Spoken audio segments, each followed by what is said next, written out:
Krishna Krishna Hare Hare Hare Rama Hare Rama Rama Rama Hare Hare Hare Krishna Hare Krishna Krishna Krishna Hare Hare Hare Rama Hare Rama Rama Rama Hare Hare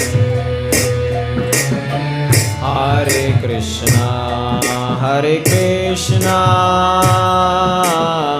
Krishna Krishna Hare Hare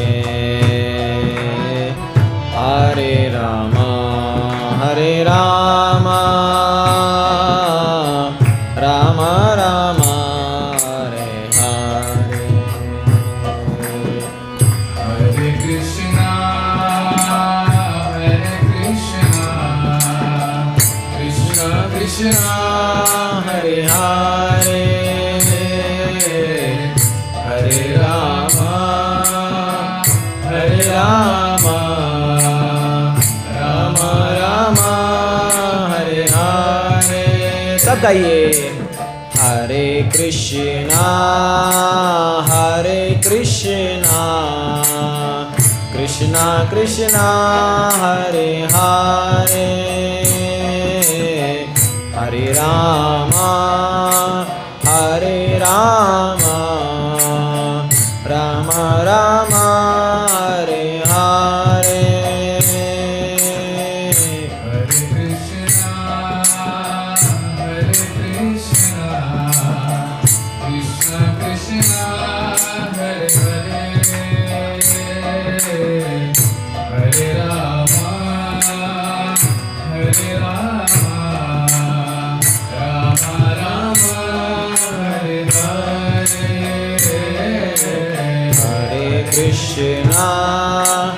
Hare Krishna Krishna Krishna Hare Hare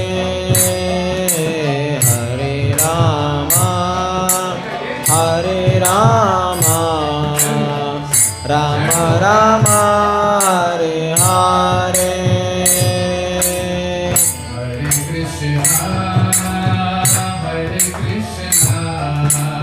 Krishna Krishna Hare Hare Hare Rama Hare Rama Rama Rama Hare Hare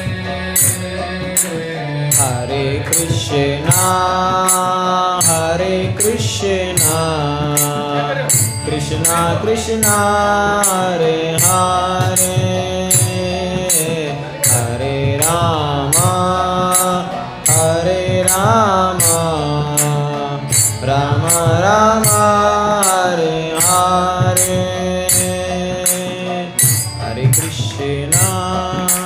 Hare Krishna Krishna Krishna Hare Hare Hare Rama Hare Rama Rama Rama Hare Hare Hare Krishna Krishna Krishna Hare Hare Hare Rama Hare Rama Rama Rama Hare Hare Krishna Krishna Hare Hare Hare Rama Hare Rama Rama Rama Hare Hare Hare Krishna Krishna Krishna Hare Hare Hare Rama Hare Rama Rama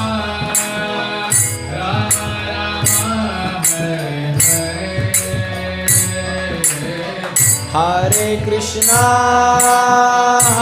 Hare Krishna, Krishna Krishna, Hare Hare, Hare Rama, Hare Rama, Rama Rama, Hare Hare.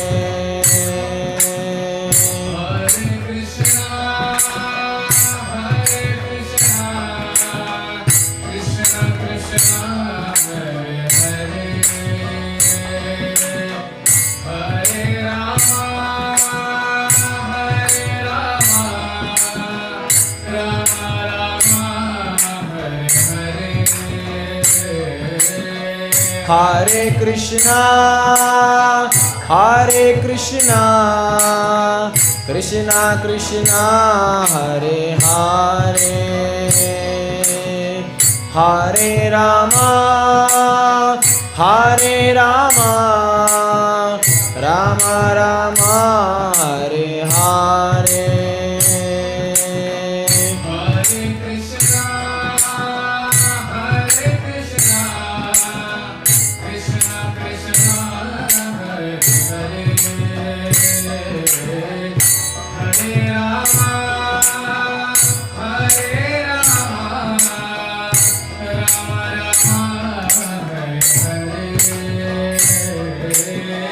Hare Krishna, Hare Krishna, Krishna Krishna, Hare Hare, Hare Rama, Hare Rama,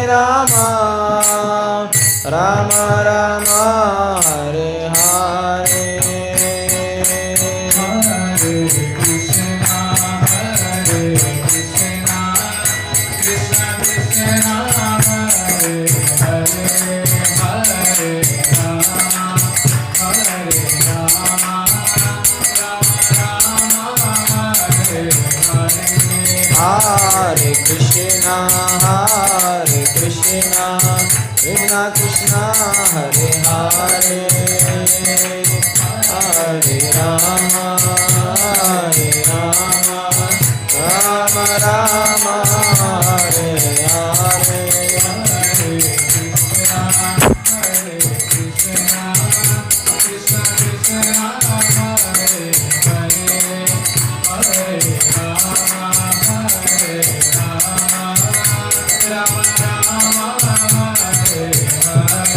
Hare Krishna, Hare Krishna, Krishna Krishna, Hare Hare, Hare Rama, Hare Rama, Rama Rama, Hare Hare. Hare Krishna,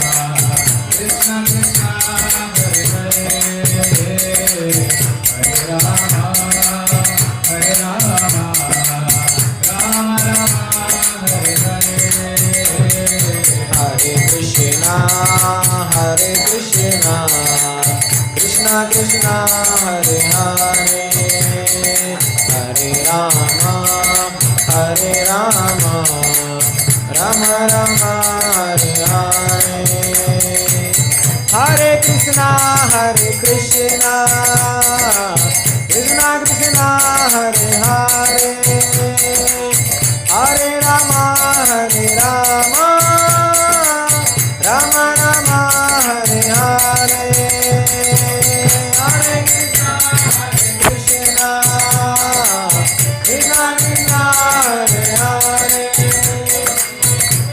Rama, Hare Rama,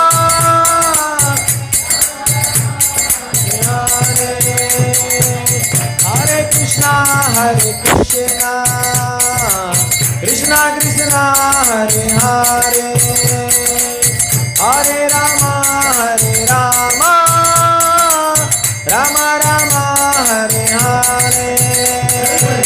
Hare Krishna,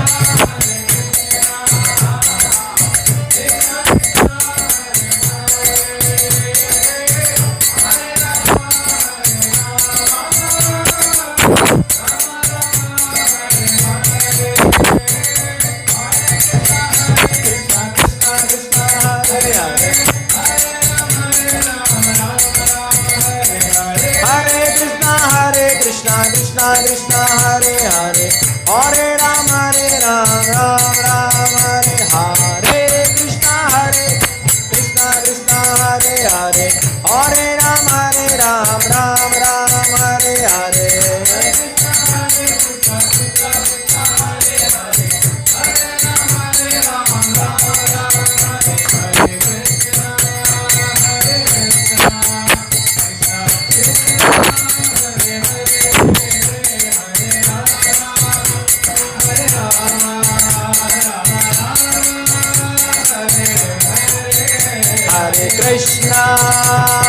Krishna Krishna Krishna Hare Hare Hare Rama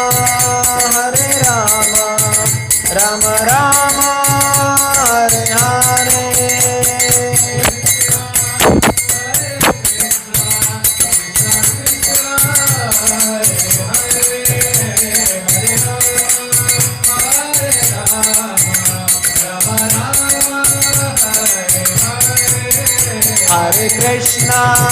Hare Krishna Krishna Krishna Hare Hare Hare Rama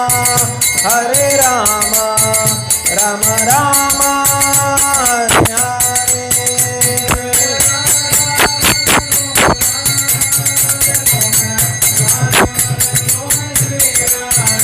Jaya Radha Madan Mohan Radha Madan Mohan Radha Madan Mohan Shri Radhe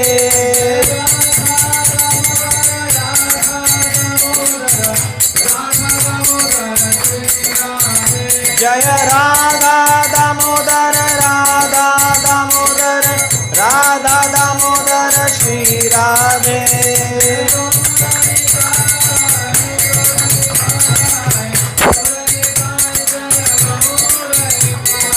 Gauranitai Jaya Gauranitai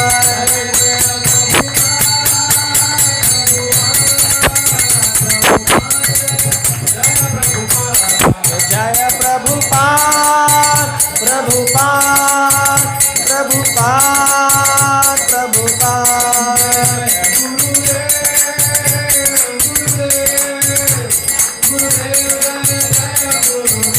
Jaya Jaya Gurudev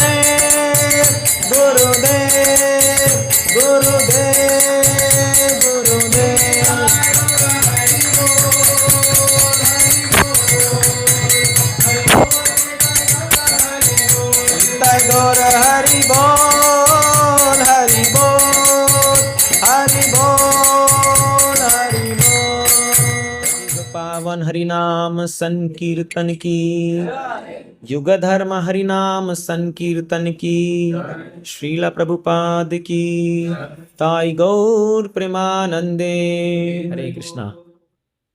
तो आप सबका बहुत बहुत स्वागत है। यहाँ योगेश्वरी माता जी और उनके परिवार की तरफ से आज दीपदान का कार्यक्रम रखा गया है। तो काफ़ी लोग नए हैं, शायद पहली बार इस्कॉन के कार्यक्रम में या इस प्रकार के कार्यक्रम में आ रहे हैं आप।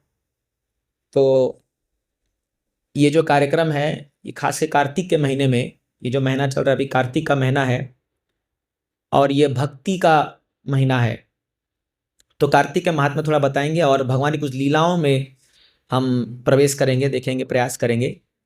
तो आप देखोगे 12 मास है। तो भगवान भगवता में कहते हैं मासानाम मार्गशीर्ष अहम। सभी जो मास है, जैसे आप देखते हो फाल्गुन आता है, अश्विनी आता है, अलग अलग प्रकार के महीने आते हैं हिंदी कैलेंडर में। शायद बहुतों को याद भी नहीं है, पता भी नहीं होगा कितने, मुझे भी पूरा नहीं पता है क्योंकि अभी इंग्लिश ऐसा हमारे चढ़ गया सिर पे कि वो इनफैक्ट अगर आप एक बात बताओ इंग्लिश कैलेंडर का, तो आप देखिए एक्चुअली में हमारा जो नया साल हम मनाते हैं अभी जनवरी जो मनाते हैं, ये नया साल एक्चुअली है ही नहीं। क्योंकि अगर आप देखोगे अक्टूबर मतलब क्या होता है, 8वां महीना, ऑक्ट मतलब 8 होता है, नवंबर मतलब 9, दिसंबर मतलब 10। तो अगर आप देखोगे तो एक्चुअली महीना स्टार्ट ही होना चाहिए अप्रैल से, तब जाकर के पूरा श्रृंखला फॉलो होगा। तो अगस्त, जुलाई, ये सब जो है ये नाम लोग अपने अपने नाम पे दे दिए हैं। जैसे जूलियस सीजर के नाम पे जुलाई आ गया, तो अगस्त करके बोला मेरा क्यों पीछे रहेगा, मेरा भी नाम डालो महीना, ताकि लोग मुझे याद रखे, तो इसलिए डाल दिया। बट हमारे जो महीनों के नाम है उसका बहुत सिग्निफिकेंस है, एक एक शब्दों का बहुत महत्व है। तो यानी भगवान गीता में कहते हैं मार्ग शीर्षहम, मार्ग शीर्ष मतलब दिसंबर का महीना भी आएगा, और शायद इसीलिए भगवान ने उस महीने में भगवत गीता कही थी। तो गीता जयंती हम मनाएंगे इस महीने में। बट उसके पहले जो आता है ये कार्तिक आता है। आप देखिए चातुर्मास से चल रहा है, ये चौथा महीना है। तो देवता लोग जो हैं वो अभी आएगी, उत्थान एकादशी आएगी, तो उस दिन उठाया जाएगा सभी देवता लोग जो है। बोलते 4 महीना आप देखो कोई शादी वादी नहीं होता है 4 महीना में, क्योंकि किसको दिखा के शादी करोगे, इसलिए इस महीने में कोई शादी करेगा तो जल्दी टूट भी जाएगा, क्योंकि कोई साक्षी नहीं है। तो जैसे अभी कोर्ट मैरिज का सिस्टम हो गया है, कोई देखा ही नहीं मैरिज हुआ कि नहीं हुआ, जाके साइन कर दिए तो शादी हो गया, साइन कर दिए डिवोर्स हो गया, खत्म कहानी। बट आप हमारे भारत कल्चर में देखिए, शादी करेंगे 5-5 दिन लगा देते हैं, पूरा दुनिया को बुला करके ढिंडोरा पीट करके करते। क्यों? उसका रीज़न है, पूरा दुनिया को दिखाते हैं देखो ये साक्षी बन रहे हैं, करोड़ रुपए खर्चा कर देते हैं। क्योंकि जब इतना बड़ा फंक्शन हुआ है तो जब व्यक्ति जब जुड़ते हैं साथ में तो उनको 10 बार सोचना पड़ेगा, अरे भैया इतना खर्चा हुआ, इतने लोग आए, सब आए, अभी पब्लिकली हम अगर अलग होंगे तो कितना बदनामी होगा। तो इसीलिए लोग हमेशा साथ में, इसलिए हमारे वैदिक कल्चर में ये तलाक नामी कोई चीज़ ही नहीं है, ये कभी थी नहीं, कोई सुना ही नहीं होगा आपने, कोई वैदिक काल में सुना नहीं होगा कि तलाक हो गया, ये हो गया, ये चीज़ नहीं, ये अभी नया कल्चर आया है। क्योंकि ये क्या वेस्टर्न वर्ल्ड में क्या है, वो लोग एक सिग्नेचर पे शादी, एक सिग्नेचर पे तलाक, कोई देखा ही नहीं क्या। तो इसलिए हमारा जो वैदिक सभ्यता है ये बहुत ही, अगर आप इसको गहन तरीके से जाओगे तो आप देखोगे हर एक चीज़ के पीछे बहुत रीज़न है, लॉजिक है और बहुत कारण है। तो ये मार्च शीर्ष महीने के प्रातः कार्तिक महीना, ये महीना राधा रानी को बहुत प्रिय है। तो ये खास करके ये कार्तिक महीना कृतिका के नाम पे पड़ा है, और इवन राधा रानी की माँ का नाम कीर्तिदा है, तो उससे भी संबंधित है। तो ये कार्तिक महीना में जो भी व्यक्ति भगवान कृष्ण की थोड़ी बहुत भी उपासना करता है, सेवा करता है या पूजा करता है, उसको बहुत बहुत लाभ मिलता है।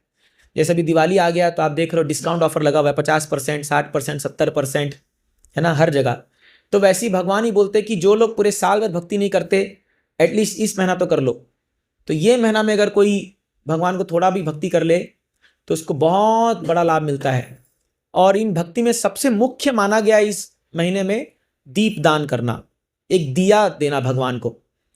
तो अभी हम इतने तो गरीब नहीं है कि एक भगवान को दिया नहीं दे सकते।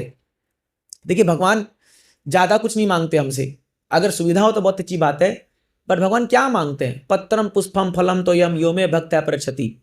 अरे मुझे एक पत्ता ऑफर कर दो, एक तुलसी पत्ता ऑफर कर दो, पत्रम पुष्पम, एक फूल ऑफर कर दो, खाली एक फूल से याद आ गया, जब कृष्ण बलराम मथुरा में जा रहे थे वृंदावन से, तो एक फूल वाला था, वो फूलों की टोकरी लेकर के मथुरा में फूल बेच रहा था, या शायद कंस के महल में लेके जा रहा होगा। तो कृष्ण को, अभी हम गाए ना वनमाली या वनचारी, भगवान को वनमाले बहुत पसंद है। स्पेसिफिकली आप भगवान कृष्ण 5 प्रकार के फूलों की माला बहुत पहनते हैं, 5 प्रकार के फूल होते हैं उसमें, अलग अलग फूल से बनाते हैं, और गोपियां भगवान को फूलों से बहुत सजाती है। तो भगवान माँ यशोदा उनको पूरा गहना पहनाती है, क्योंकि वो तो वृंदावनेश्वरी, वो तो ऑफकोर्स राधा रानी का नाम वृंदावनेश्वरी है, लेकिन व्रजेश्वरी भी कहते हैं यशोदा माँ को भी, क्योंकि वो रानी है वहाँ की। नंद महाराज राजा है और यशोदा माँ महारानी है वहाँ की। तो उनके लिए अलग अलग जेम्स का अलग अलग उसका माला बनाते हैं। बट जब भगवान वन में घुसते हैं तो ये सब उतार देते हैं। तो फिर वहाँ गोप सखा लोग और गोपिया लोग उनको फूल से सजाते हैं, पूरा फूलों से। आप देखोगे हमारे इस्कॉन मंदिर में बहुत सुंदर सजाते हैं, इसलिए मुझे श्याम सुंदर जी याद आ गए, गाते गाते वृंदावन का याद आ रहा है। श्याम क्या सजाते हैं उनको, पूरा गोपी डॉट से लगा करके, उनके गालों में पूरा क्ले, ये सब ओरिजिनल है, ये सब कोई डेकोरेशन नहीं है, ये एक्चुअली में भागवतम में लिखा गया, भगवान के सजाते हैं पूरा यहाँ। हाँ, ड्रेस फूलों से बनता है। एक अभी हमारा ये पुष्प का एक वो फेस्टिवल आता है, फ्लावर फेस्टिवल, जहाँ भगवान का ड्रेस खाली फूलों से बनता है। हाँ, इतना सुंदर है। तो हर एक चीज जो है भगवान के लिए जब करते तो बहुत कॉन्शियसली और उनको खुश करने के लिए आ जाता है। तो ये फूल वाला जो था, ये फूल बेच रहा था, तो भगवान बोले कि भाई मेरे गोप सखा लोग आए हैं, थोड़ा फूल दे दो। तो ये क्या किया, ये जाकर के सारा माला जो बनाया था वो सब भगवान को पहना दिया, कृष्ण को, बलराम को, सुदामा को, स्तोक सखा, स्तोक कृष्ण, मधुमंगल, सबको पहना दिया। भगवान इतना खुश हुए, इतना खुश हुए, खाली इतना करने से, खाली एक फूल माला कितना कॉस्टली होगा, जो क्या होगा, एक टाइम का फूल माला खाली दिया। भगवान बोलते हैं मैं तुमको वरदान देता हूं, ये पूरा जिंदगी तुम जो जियोगे, तुम्हारे जीवन में कभी दरिद्रता नहीं आएगी और तुम सदैव खुश रहोगे, और ये जीवन खत्म होने के बाद मेरे भगवत धाम को प्राप्त करोगे, खाली एक फूल माला देने से। आप सोचिए, वही कुब्जा थी, खाली चंदन पकड़ा दी भगवान को, चंदन, वो कुब्जा थी, वो जा रही है, भगवान उसको बोले कुब्जा हंचबैक थी, कुबड़ थी, मतलब पीछे उसका पूरा उठा हुआ था, कुबड़ थी, तो बहुत बदसूरत दिखती थी, बट चंदन लेके जा रही थी कंस के लिए। तो भगवान बोले कि अरे मेरे मेरे ग्वाल सखा लोग आए हैं, ये लोग सब लोग को थोड़ा चंदन लगाओ। तो वो कुबड़ क्या करी, आकर के सबको चंदन लगा, जैसे हमारे मंदिर में लगाते हैं ना सुबह फूल से चंदन, चंदन लगा दी सबको, और भगवान को तो पूरा गाल में लेप दिया से, पूरा यहाँ यहाँ यहाँ सब जगह लगा दी भगवान को। भगवान खाली वो चंदन लगाने से क्या किए, उसका जो, या क्या बोलते हैं, थोड़ी बोलते हैं हम लोग तो हिंदी में, थोड़ी, ऐसा पकड़े, ऐसे खाली ऊपर उठा दिए, तो उसका पूरा वो हंचबैक हो गया, चिन चिन, और इतनी सुंदर बन गई वो, इतनी सुंदर बन गई कि भगवान बोलते आप क्या चाहिए, बोले आपका पर्सनल टाइम चाहिए, तो बोले वो भी दूंगा, चिंता मत करो। तो प्राय उनको पर्सनल टाइम भी दिए भगवान आगे जा करके। तो मैं पॉइंट बोल रहा था कि भगवान, थोड़ा सा चीज आप ऑफर करो भगवान को, तुरंत खुश हो जाते हैं, तुरंत तुरंत। तो इसीलिए इस महीने में जो व्यक्ति दीपदान करता है भगवान, खाली दिया दिखा दीजिए, जला करके खाली दिया भगवान को दिखा दीजिए, भगवान बहुत खुश हो जाते हैं, बहुत खुश हो जाते हैं। और फिर उसके बाद तो जो लोग दामोदर अष्टकम का ये अब हम पाठ भी करेंगे, इसके बाद गाएंगे, तो उसमें भी बहुत खुश होते हैं। फिर कार्तिक में कई लोग वृंदावन जाते हैं, अभी सौभाग्य से हम भी जा रहे हैं एक हफ्ते की यात्रा पे। तो वृंदावन में वास करना, खासकर व्रजवास करना इस महीने में बहुत लाभदायक है, बहुत लाभदायक है। देखिए अभी हम लोग सोचते हैं कि ये भक्ति, ये सब क्या है, क्या फायदा है सब करने का, ये सब क्यों करना। देखिए हम जब इस संसार में जी रहे हैं तो नो डाउट आज सभी लोग जो है बहुत संपन्न है, भगवान ने सबको सब कुछ दिया है, बट ये जो भक्ति का जो एलिमेंट है ना, ये जीवन में आनंद लाता है। तो आप देखिए कितना भी हम प्रयास कर ले, ये संसार की जो 4 परेशानियां हैं उससे हम बच नहीं सकते। तो क्या है 4 परेशानियां, वो भगवान गीता में कहते हैं, जन्म मृत्यु जरा व्याधि दुख दोषानुदर्शनम। भगवान बोलते हैं कौन व्यक्ति है जो ज्ञानवान है, जिसको ज्ञान है, बोलते जो व्यक्ति ये 4 चीजों को दुख देखता है, असली दुख। अभी हम लोग क्या दुख देखते हैं जनरली, अरे मेरे पास खाली 1 BHK फ्लैट है, अरे मेरे पास छोटी कार है, अरे मेरा में इतना ही खाली प्रॉफिट हो रहा है, या ये सब जो टेम्पररी चीजों को हम दुख देखते हैं। बट भगवान बोलते ये दुख नहीं है, ये कोई बड़ा दुख नहीं है। हाँ, भगवान बोलते ये दुख है कि आपको जन्म मृत्यु जरा व्याधि, आपको बार बार संसार में जन्म लेना पड़ता है, बार बार मरना पड़ता है, बार बार जो है बुढ़ापा आता है, और बार बार बीमारियां आती है। ये सबसे बड़ी समस्या है। तो बुद्धिमान व्यक्ति वो है जो इन समस्याओं का हल ढूंढने में निकला है। तो आप बोलेंगे अरे अभी आप लोग क्यों ब्रह्मचारी बन गए, आप लोग क्यों छोड़ दिए, हम सब भी अपना डिग्री पास करके, जो लोग नए लोग हैं, हम भी अच्छे जॉब में थे, लेकिन वो छोड़ के हमने ये मार्ग क्यों चूज किया है? क्योंकि हमको समझ में आ गया कि भाई ये बार बार यही सब समस्या में हम लोग फंस रहे हैं, बार बार वही पुनरपि जननम पुनरपि मरणम पुनरपि जननी जठरे शयनम, बार बार माँ के गर्भ में आ रहे हैं, 9 महीना उनको भी तकलीफ दे रहे हैं, फिर निकल के खुद भी तकलीफ पा रहे हैं, बार बार बीमारियां आ रही है। यहाँ शायद कोई ऐसा व्यक्ति नहीं होगा जो कभी बीमार नहीं पड़ा होगा, ऐसा तो कोई शायद नहीं होगा। कोई है तो बता दीजिए, आप दिव्य पुरुष हैं, आपके चरणों को हम प्रणाम करते हैं, बट कोई नहीं है। और यहाँ कोई नहीं कह सकता कि हमें मृत्यु नहीं आएगी, शायद तो कोई नहीं कह सकता। अगर आप कह रहे हैं तो शायद आपका दिमाग ठनक गया है, क्योंकि ये सच्चाई है, ये सच्चाई है कि हम सब एक न एक दिन तो हमको भी ये शरीर छोड़ना है। आप बोलेंगे प्रभु जी आप फेस्टिवल का दिन में ये सब क्यों बात कर रहे हैं, बट ये सच्चाई है। भगवान कहते हैं ये चीज, दुख दोषानुदर्शनम, ये दोष है इस दुनिया का, ये दोष है कि यहाँ पर जन्म मृत्यु जरा व्याधि होते रहेगा। तो भक्ति केवल एक ऐसा मार्ग है जो आपको इनसे परे ले जा सकता है। दुनिया में कोई और मार्ग नहीं जो आपको इससे परे ले जाए, कोई और तरीका नहीं है, कोई भी। चाहे आप कितने धनी बन जाओ, चाहे आप कितने ही इन्फ्लुएंशियल बन जाओ, आपके पास कितना पॉलिटिकल पावर आ जाए, या आपके पास कितना बड़ा वैभव आ जाए, कुछ भी आ जाए, आप इन 4 चीज को वो नहीं कर सकते। अगर होता तो शायद रतन टाटा जी 2-4 साल और जी लेते। उन्होंने कितने लोगों का कैंसर ठीक कराया कैंसर हॉस्पिटल खुला करके, लेकिन खुद भी तो जाना पड़ा ना। वो तो एक सच्चाई है। वो तो एक सच्चाई है। अगर होता धन से आज कोई अगर जीवन खरीद लेता तो उनके पास कमी थोड़ी थी और हॉस्पिटल की कमी थी क्या। लेकिन ये सच्चाई है, सबको एक्सेप्ट करना पड़ेगा। तो जब हम ये भक्ति का मार्ग अपनाते हैं, हम धीरे धीरे स अमृतत्वाय कल्पते, हम उस अमृत तत्व की ओर आगे बढ़ रहे हैं, जहां हम उस धाम को प्राप्त करने के प्रयास कर रहे हैं, जहां जो एक बार गया यद गत्वा न निवर्तन्ते तद्धाम परमम मम, परम धाम भगवान के प्राप्त करने का प्रयास करें। और ये बहुत ईजी है, ये कोई बड़ा रॉकेट साइंस नहीं है, किसी को लगे अरे क्या है, और ये सच्चाई है। आपको बता दूं, इस भौतिक जगत को एक पाद विभूति कहते हैं, और जो आध्यात्मिक जगत है भगवान उसको त्रिपाद विभूति कहते हैं, 3/4। भगवान की पूरी सृष्टि में 3/4 हिस्सा, 75% हिस्सा जो है वो भगवान का अपना निज धाम है। जैसे फॉर एग्जाम्पल, अगर आपने एक बिल्डिंग बनाया तो हो सकता है आप अपने रहने के लिए आप पूरा 70% यूज करो और 25% आप सर्वेंट क्वार्टर या और कुछ बिजनेस पर्पज या कुछ, जैसे मान लो बिल्डिंग बनती है तो हो सकता है 25% वो खाली शॉपिंग मॉल या ये सब के लिए बना दे और 25% अपना खुद का घर बनाए। तो वैसा ही है, भगवान जब अपना खुद का धाम बनाते हैं तो वो 75% है और 25% ये भौतिक जगत है। अब आप बोलोगे भौतिक जगत केवल ये देश या खाली अर्थ नहीं है, ये जो हम जो ये अर्थ देख रहे हैं, मतलब जो धरती देख रहे हैं, ये तो एक मस्टर्ड सीड के समान है, एक राई। माताओं को पता होगा, आप राई का जब राई को रखते हो, कितने सारे उसके बीज आपके हाथ में आ जाते हैं। तो बोलते हैं ये पूरा ब्रह्मांड एक राई के बीज के समान है, और ऐसे अनंत ब्रह्मांड है जो भगवान के गोलोक वृंदावन धाम के कॉर्नर में पड़े हुए हैं। जैसे आप अपने घर में जब झाड़ू मारते हो तो कचरा लेके कॉर्नर में डाल देते हो ना, कचरा जब आता है तो थोड़ा लेके डाल देते, बाद में भले इसको कचरा वाला के ले जाता है। वैसे ही भगवान नहीं चाहते थे इसको बनाना, लेकिन क्या करें, हम लोग की मेंटालिटी ऐसी बन गई कि हम लोग के लिए वो कचरा घर बनाना पड़ा भगवान को। माफ कीजिए, शब्द यूज कर रहा हूं, लेकिन ये ऐसा ही है।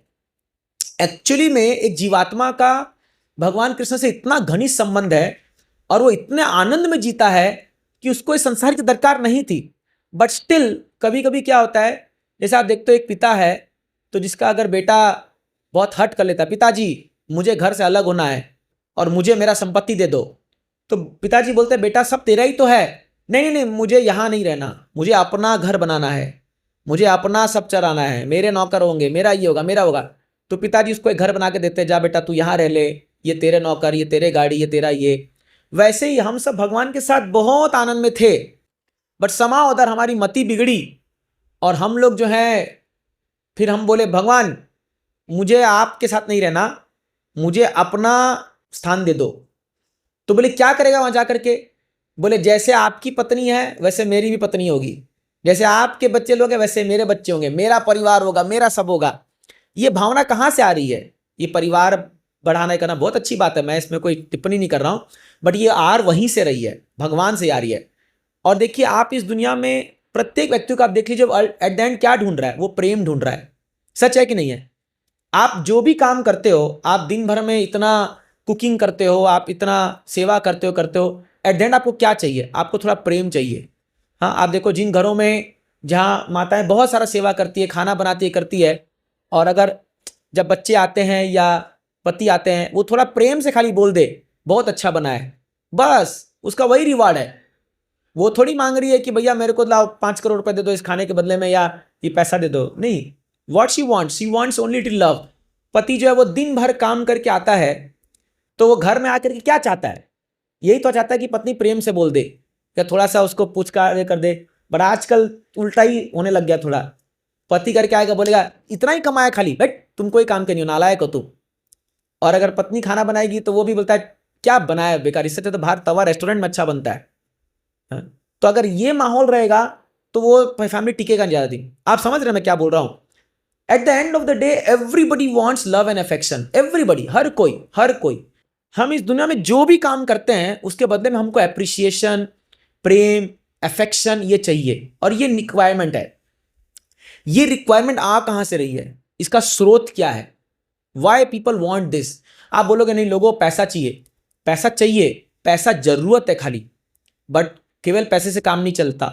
वी वॉन्ट एफेक्शन ऑल्सो, ये आ रहा है भगवान से, क्योंकि ओरिजिनली एक जीवात्मा का भगवान से इतना घनिष्ठ प्रेम होता है कि उस प्रेम को वो भूल करके आ रखा है, अब उसी प्रेम को यहां ढूंढ रहा है। बट प्रॉब्लम क्या है कि यहां में जो जीवात्माएं हैं, इस संसार में जो लोग हैं, वो सक्षम नहीं है उतना प्रेम देने लायक, हम में वो कैपेसिटी नहीं है उतना प्रेम देने के लिए। इसीलिए क्या है, आप देखोगे एक लड़का लड़की है मॉडर्न एज में, जो आप देखोगे हमारे बगल में सेंट्रल पार्क है, हर दिन शाम को 5:30 बजे अगर वहां से घूमोगे तो कोई ना कोई पेड़ से बैठा होगा, कोई इंतजार कर रहा होगा फोन में कब आ रही हो, और कोई ऐसे आप देखते रहो, लैला मंजू को देखते रहोगे। तो इसका मैं आपको साइकोलॉजी बताता हूँ, बहुत स्टडी किया हम लोग ने, क्योंकि हम यूथ प्रीचिंग करते हैं और कॉलेज में जाके मैंने अभी सेमिनार दिया इस पर। तो क्या होता है कि वो क्या सोचते हैं, आपको ऑनेस्टली बता रहा चीज़ें को, जब अभी जैसे घर में एक लड़का एक लड़की है और वो लोग सेंट्रल पार्क में 2 घंटे के लिए खाली मिलते हैं शाम को 5 से 7 या, तो दिन भर घर में रहने का जो कष्ट है वो दोनों ने नहीं देखा। मतलब जब वो मिलते तो बड़ा अच्छा लगता है, अरे बहुत अच्छा, खाली 2 ही घंटा मिल रहे ना, बट जैसी शादी हो जाती है तब 24 घंटा झेलना पड़ता है उसको। आप बता दो, मैं बहुत ऐसे मेरी सिस्टर खुद ही, मतलब मेरी कजन सिस्टर मामा की बेटी, उन्हें लव मैरिज किया था। तो मैं एक बार ऐसी पूछ लिया उनसे, बहुत बड़ी दीदी है, ऐसी मजाक मजाक पूछ लिया कि दीदी क्या होता है ये, क्योंकि हम तो कभी फंसे नहीं इसमें, ऑनेस्टली बता रहा हूँ, मतलब कभी गए नहीं। तो इसलिए कुछ नहीं होता है, सब फालतू चीज़ है, वो पहले पहले खाली रहता है फैंटेसी, बाद में सब वही है भैया, आटा गूनो, रोटी बनाओ, दाल चढ़ाओ, और पति को जाना पड़ता है काम के लिए, वो सेम जिंदगी है जो नॉर्मल रहती है, वो सारा जो मजा है वो सब चलाता है। तो इनिशियली क्या होता है, उनको लगता है कि अरे इससे मुझे प्रेम मिल रहा है, अरे इससे मुझे प्रेम मिल रहा है, ये मिल रहा है, बट ये एक फैंटेसी है, ये ओरिजिनली होता नहीं है। ये बाद में जब ये लोग घर में आते तो घर में बर्तन घिसना, रोटी बनाना, पूरा मेंटेन करना, सफाई करना, उसको लगता है यार वो सेंट्रल पार्क वाले दिन कहाँ गए, अरे बड़ा मजा आ रहा था, वो तुम ही वही व्यक्ति हो क्या, बोले हाँ मैं वही हूं, लेकिन उतना आनंद नहीं आता। क्या होता है इस दुनिया में, आप देखोगे लोग बोर हो जाते हैं, काम कर करके जिम्मेदारी उठा के हम बोर हो जाते हैं। क्यों? अब इसमें किसी गलती नहीं है, क्योंकि हमारी वो सक्षमता नहीं है कि हम वो प्रकार का आनंद, तो जो आप एक्सपेक्ट कर रहे हो आपके घर वालों से या किसी से भी, आई एम सॉरी टू से, बट आप गलत एक्सपेक्टेशन कर रहे हो। आप अगर एक्सपेक्ट कर रहे हो कि मेरे हस्बैंड या मेरे बच्चे या मेरे सास ससुर मुझे इतना प्रेम दे दे, उनके कैपेसिटी में नहीं है, समझ रहे हो, उनके उसके में है ही नहीं उतना दे दे, तो आप गलत जगह से एक्सपेक्ट करो तो कहां से मिलेगा। वो प्रेम आपको एक्सपेक्ट करना है भगवान से, क्योंकि उनके अंदर कैपेसिटी है, वो एक बार में सबको खुश कर सकते हैं और इतना प्रेम दे सकते, इतना प्रेम दे सकते हैं कि वो डुबा सकते प्रेम में। जैसे भगवान की 16,108 रानियां थी, अभी बाहर दुनिया में कई लोगों को इससे प्रॉब्लम है, इतना शादी क्या दरकार था करने का। मैं हमेशा कहता हूं प्रॉब्लम ये नहीं है कि भगवान ने 16,108 किया, प्रॉब्लम ये कि मैंने एक ही क्यों किया, मतलब हमको खाली एक ही और इन भगवान 16,100। तो मैं यही कहता हूं भैया कैपेसिटी देखो, तुम्हारे तो एक में हालत टाइट हो रखी है, भगवान 16,108 रानियां को 16,108 महल दिए और 16,108 रूप में विस्तरित होकर के प्रत्येक रानियां को उतना टाइम दिए, उतना समय दिए, उतना प्रेम दिए। आप खाली भगवान को हम लोग वृंदावन लीला जानते हैं, ठीक है, हाँ, जनरली जब हम बात करते हैं तो तुरंत मन में आता है हाँ वही भगवान कृष्ण होंगे जो रासलीला किए होंगे, गोपी साथ नाच रहे कूद रहे। बट आपको शायद आपने भागवतम पढ़ा नहीं है, आप पढ़िए 10th कैंटो में भगवान का गृहस्थ लीला पढ़िए, इतना गजब है ना, इतना गजब है कि आप आइडियल गृहस्थ है भगवान।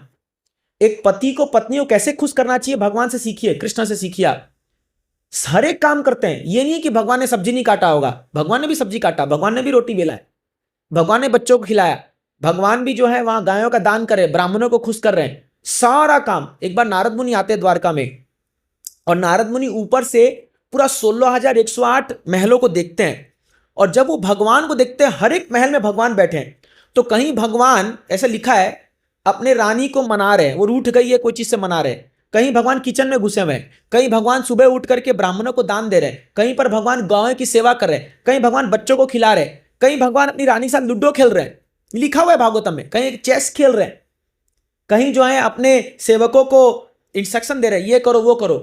तो सारा वो काम जो एक ऑर्डिनरी एक गृहस्थ लोग घर में होता है वो सब वो कर रहे हैं। आप पढ़ के लगे अरे ये कृष्ण, जबकि इतनी सारी उनके दासियां लोग हैं, दास दासियां हैं, बट भगवान स्वयं करते हैं, क्योंकि भगवान एक आइडियल प्रस्तुत करते हैं कि कैसे रहना चाहिए, घर में कैसे होना चाहिए, ये भगवान सिखाते हैं। तो कृष्ण जो है, आप देखोगे उनके चरित्र को, वो एक आइडियल पुत्र है, आइडियल पति है, आइडियल प्रेमी है, हाँ, आइडियल मित्र है, आइडियल मास्टर है, आइडियल गुरु है। हर एक जो भी रोल निभाना इस दुनिया में आप देख लो, भगवान एक आदर्श स्थापित करते हैं, आदर्श स्थापित। अगर मैं सबके बारे में बोलना शुरू कर दूं, अभी 12-1 बज जाएगा, क्योंकि इतना बोल सकते हैं भगवान के बारे में, कैसे वो एक एक भूमिका को निभाते हैं। तो नहीं, आज हम भगवान का जो है वो एक आइडियल पुत्र कैसे हैं, हम थोड़ा उस पर चर्चा करेंगे, क्योंकि दामोदर का महीना चल रहा है और ये यशोदा माँ का इसमें इस महीने में बहुत सारी लीला हुई है, तो इसीलिए आज इस पर थोड़ा चर्चा करना है, कैसे भगवान अपने भक्तों को खुश करते हैं। तो आप देखिए, ये लीला मैं कई जगह कई बार कह चुका हूं, लेकिन शायद ये ऑडियंस के लिए पहली बार हम यहाँ चर्चा करें इसका। दामोदर, तो ये दीपावली जो आ रही है, इस दिन लीला हुई थी जब भगवान को माँ यशोदा ने बांध दिया था कमर में। आप देखते हो फेमस फोटो, अभी अंदर बहुत सारा फोटो, बड़ा फोटो रखा हुआ है, ओखली में माँ यशोदा ने बांधा था। तो देखिए, भगवान जो है उनको किसी चीज की दरकार नहीं है, भगवान के पास इतना ऐश्वर्य है। भगवान बोलते हैं, हाँ, 6 प्रकार के पूरे ऐश्वर्य इस दुनिया में। कोई बोल सकता है मैं लखपति हूं, मैं करोड़पति हूं, मैं अरबपति हूं, मैं खरबपति हूं। कोई बोल सकता है मैं लक्ष्मीपति हूं? कोई है जो बोल सकता है मैं लक्ष्मी का पति हूं? अनलेस उसकी वाइफ का नाम लक्ष्मी ना हो। अगर लक्ष्मी नाम नहीं होगा तो वो डुप्लीकेट है ना। तो केवल भगवान ही बोल सकते हैं वो लक्ष्मीपति है। तो जिनकी पत्नी लक्ष्मी है और जिनके चरण कमल को हमेशा दबाते रहते हैं, आप फेमस फोटो देखोगे भगवान नारायण लेटे हुए हैं, लक्ष्मी दबाते रहती है पैर को, उनको पास कोई कमी होगी, कोई धन की कमी होगी, कोई चीज, भगवान तो एक इच्छा में जो चाहेंगे प्रकट हो जाएगा।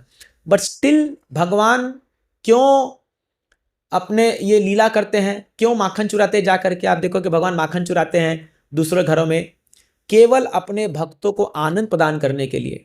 देखिए, भगवान की लीलाओं में केवल रस है, रस। भगवान कृष्ण में 4 गुण ऐसे हैं जो इवन भगवान विष्णु में भी नहीं पाए जाते। 4 गुण ऐसे, हालांकि विष्णु और कृष्ण में कोई डिफरेंस नहीं है, दोनों सेम ही है, बट भगवान कृष्ण में 4 ऐसे गुण हैं जो किसी में नहीं पाए जाते। हाँ? सुनना आपको 4 गुण क्या है वो भगवान में, विशेष गुण है उनके अंदर। हाँ? तो पहला है रूप माधुरी। भगवान इतने सुंदर है, इतने सुंदर है, इतने सुंदर है भगवान कृष्ण कि उनको कोई देख ले एक बार, अगर कोई एक बार देख ले तो दुनिया में और कुछ देखने लायक नहीं बचाता उसके लिए। इसीलिए मैं अक्सर कहता हूं कि एक सखी अपने दूसरे सखी को कहती है, अरे सखी, अगर तेरे मन में भौतिक इच्छा है, अगर तेरे मन में संसार को भोगने की इच्छा है, कभी वृंदावन मत जाना। बट हम लोग तो जा रहे हैं, कभी वृंदावन मत जाना, और अगर भूल से चले जाए वृंदावन तो कभी केसी घाट मत जाना, हम वो भी जा रहे हैं केसी घाट।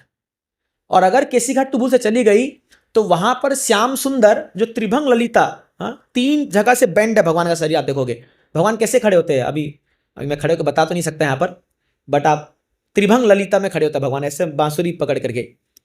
अगर उस रूप को दे तो भगवान खड़े, देखो सामने भगवान का रूप देखो, यहाँ बढ़िया हो रखा त्रिभंग ललिता।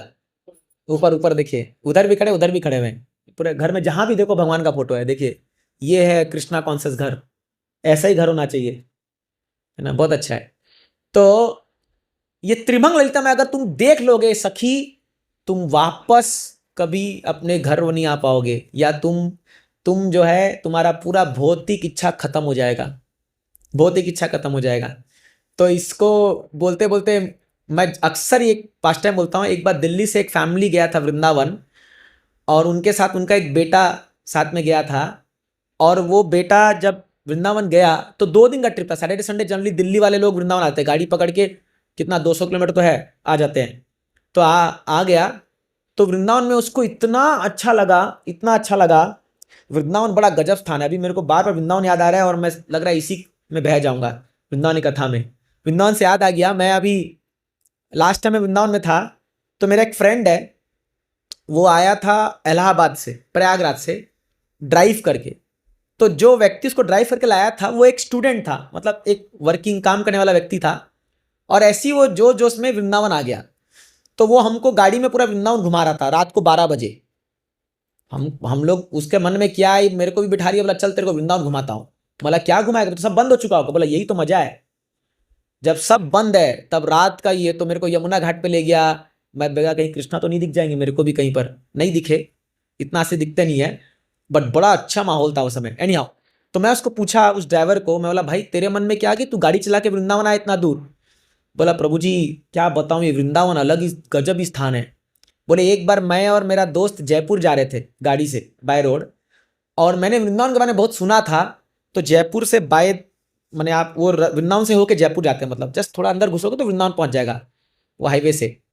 तो बोला चलो वृंदावन चलते हैं। और बोले मैं सुबह से कुछ नहीं खाया था और मैं डायरेक्ट चला गया बांके बिहारी मंदिर, और क्योंकि वही सबसे फेमस मंदिर है, लोग जाते हैं तो वहां पर, और आप जो भी जाओगे तो आपको सिग्नल वही दिखाता है, बांके बिहारी मंदिर, बांके बिहारी मंदिर 5 किलोमीटर 4 किलोमीटर 3 किलोमीटर, तो जो भी नेचुरली जाएगा बांके बिहारी मंदिर चल जाता है। और बहुत फेमस मंदिर है, स्वयंभू विग्रह है।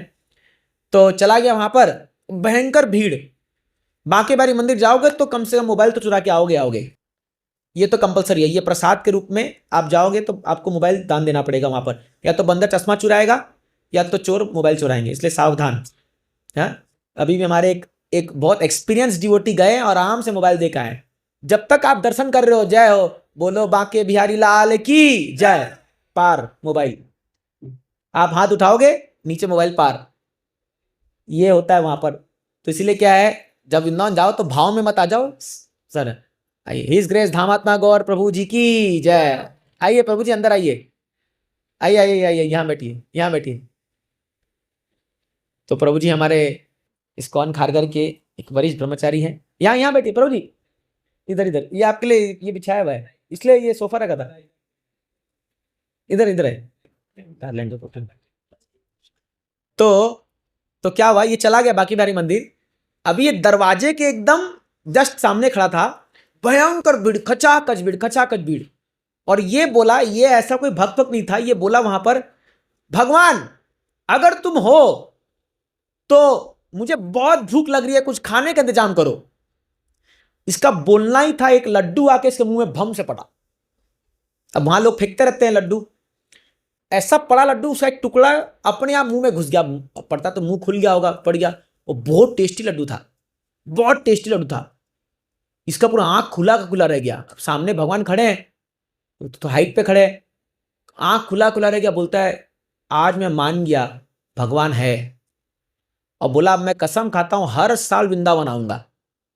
तो तब से इसका आना शुरू हो गया ये वृंदावन। ये वृंदावन बड़ा ही गजब का स्थान है, वृंदावन रम्य स्थान, दिव्य चिंतामणि धाम, चिंतामणि धाम है ये। तो ये जो एक व्यक्ति था, एक लड़का, आप बोलना चाहेंगे?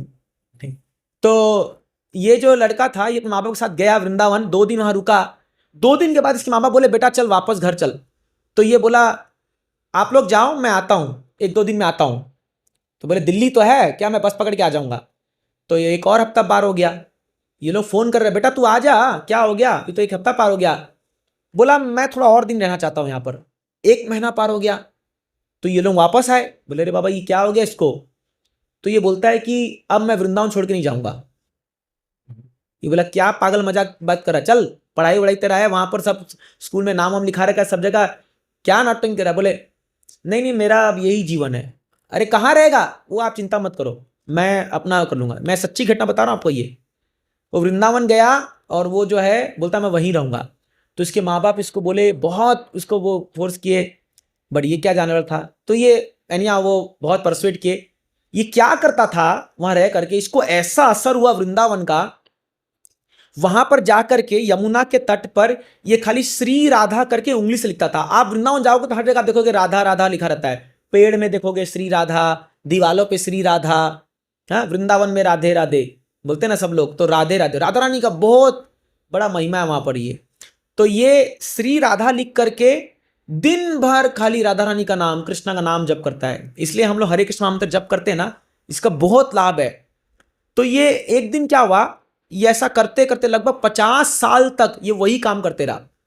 और एक दिन करते करते क्या हुआ, इसने वो क्या करता था, सुबह लिखता था श्री राधा, दिन भर वहां यमुना के तट पर बैठ करके उनको फूल चढ़ाना, उनका नाम मतलब नाम की उपासना, नाम की सेवा करना। और ये करने के बाद शाम को हाथ से मिटा करके वापस चल जाता था कहीं, तो किसी के घर में भीख मांग के खाना या यमुना के तट पे सो जाना। कई ऐसे ब्रजवासी लोग आपको मिलेंगे वहां पर, एकदम आपको समझ में नहीं आएगा ये लोग कौन है, लेकिन बड़े सिद्ध लोग बैठे हैं वहां पर, बड़े नौटंकी लोग भी बैठे हैं, मतलब ढोंगी लोग भी हैं, बट सिद्ध लोग भी हैं। तो अब वो डिस्टिंग्विश कैसे करना है ये आपको समझना पड़ेगा। एक बार ऐसे हाथ किया तो इसके हाथ में कुछ टच हुआ, इसको ऐसा लगा कुछ तो है, तो ये थोड़ा खोदने लगा, वहां से राधा रानी का विग्रह प्रकट हो गया, वही सेम स्थान पर जहां पर श्री राधा लिखता था। फिर देखा राधा रानी के नीचे कृष्ण भी थे, तो कृष्णा के सिर पर राधा रानी खड़ी हुई थी, तो दो ठो इसको विग्रह मिल गया। अब ये घर ढूंढ रहा है कहाँ कहाँ रहूं, तो एक परिवार ने इसको अपने बरामदा में जगह दे दिया कि भाई तुम यहां पर बैठ के इनका वर्शिप करो। तो ये अपनी पूरी जिंदगी भर वो राधा और कृष्ण का विग्रह का सेवा करते रहा वहां पर। ये वृंदावन धाम है, उसको वृंदावनी कृपा हो गई और एट द एंड भगवत धाम को प्राप्त किया वो। एनी आप चिंता मत करो, हमारे साथ ऐसा नहीं होगा क्योंकि अभी हमारा उतना लेवल पहुंचा नहीं है, लेकिन फिर भी बता रहा हूं ये वृंदावन धाम है। तो रूप माधुरी, कृष्ण का जो रूप है, कोई अगर एक बार देख ले उसको ना, जिंदगी में और कुछ सुंदर चीज देखने के लिए नहीं बचेगी। इस दुनिया में हम बहुत सुंदरता के पीछे भागते हैं, ये सुंदर है, ये सुंदर है, ये सुंदर है, बट एक्चुअली सुंदरता क्या आपको पता ही नहीं है। एक्चुअली इस दुनिया की क्या सुंदरता है, थोड़े दिन में तो धब्बे पड़ जाते हैं गालों में, पूरा हमारी झुर्रियां आ जाती है। आज सोचिए जो 50 साल पहले जो हीरोइन लोग थी, हाँ 50 साल पहले, अभी मुझे तो नाम भी आप लोग को पता होगा, जो फेमस एक्ट्रेस, आज क्या उनका चेहरा होगा, जाके देखिए। कितना भी फेस लिफ्ट लगा लो, कितना भी फेयर एंड लवली लगा लो, कितना भी वो लगा लो, क्या सुंदर दिखेंगे अभी वो लोग। वो तो बस मुंह छुपाते घूम रहे होंगे कि कहीं कैमरा में दिख ना जाए कि हम कितने बदसूरत है।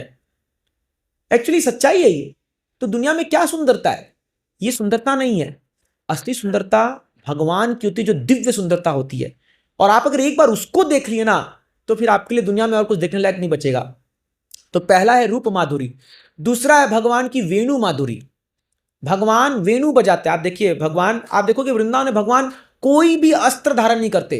एक भी राक्षस को भगवान ने अस्त्र से नहीं मारा वृंदावन में। भगवान ने सबको, किसी को घूसा मार के मार दिया, किसी को लात से मार दिया, किसी को तो दूध पी के मार दिया, पूतना को, है ना। तो भगवान का एक ही हथियार है वहां पर, क्या है, बांसुरी। बांसुरी बजाएंगे, ऐसा मन मोह लेते हैं वृंदावन वासियों का, वो जो चाहे वो करवा सकते हैं।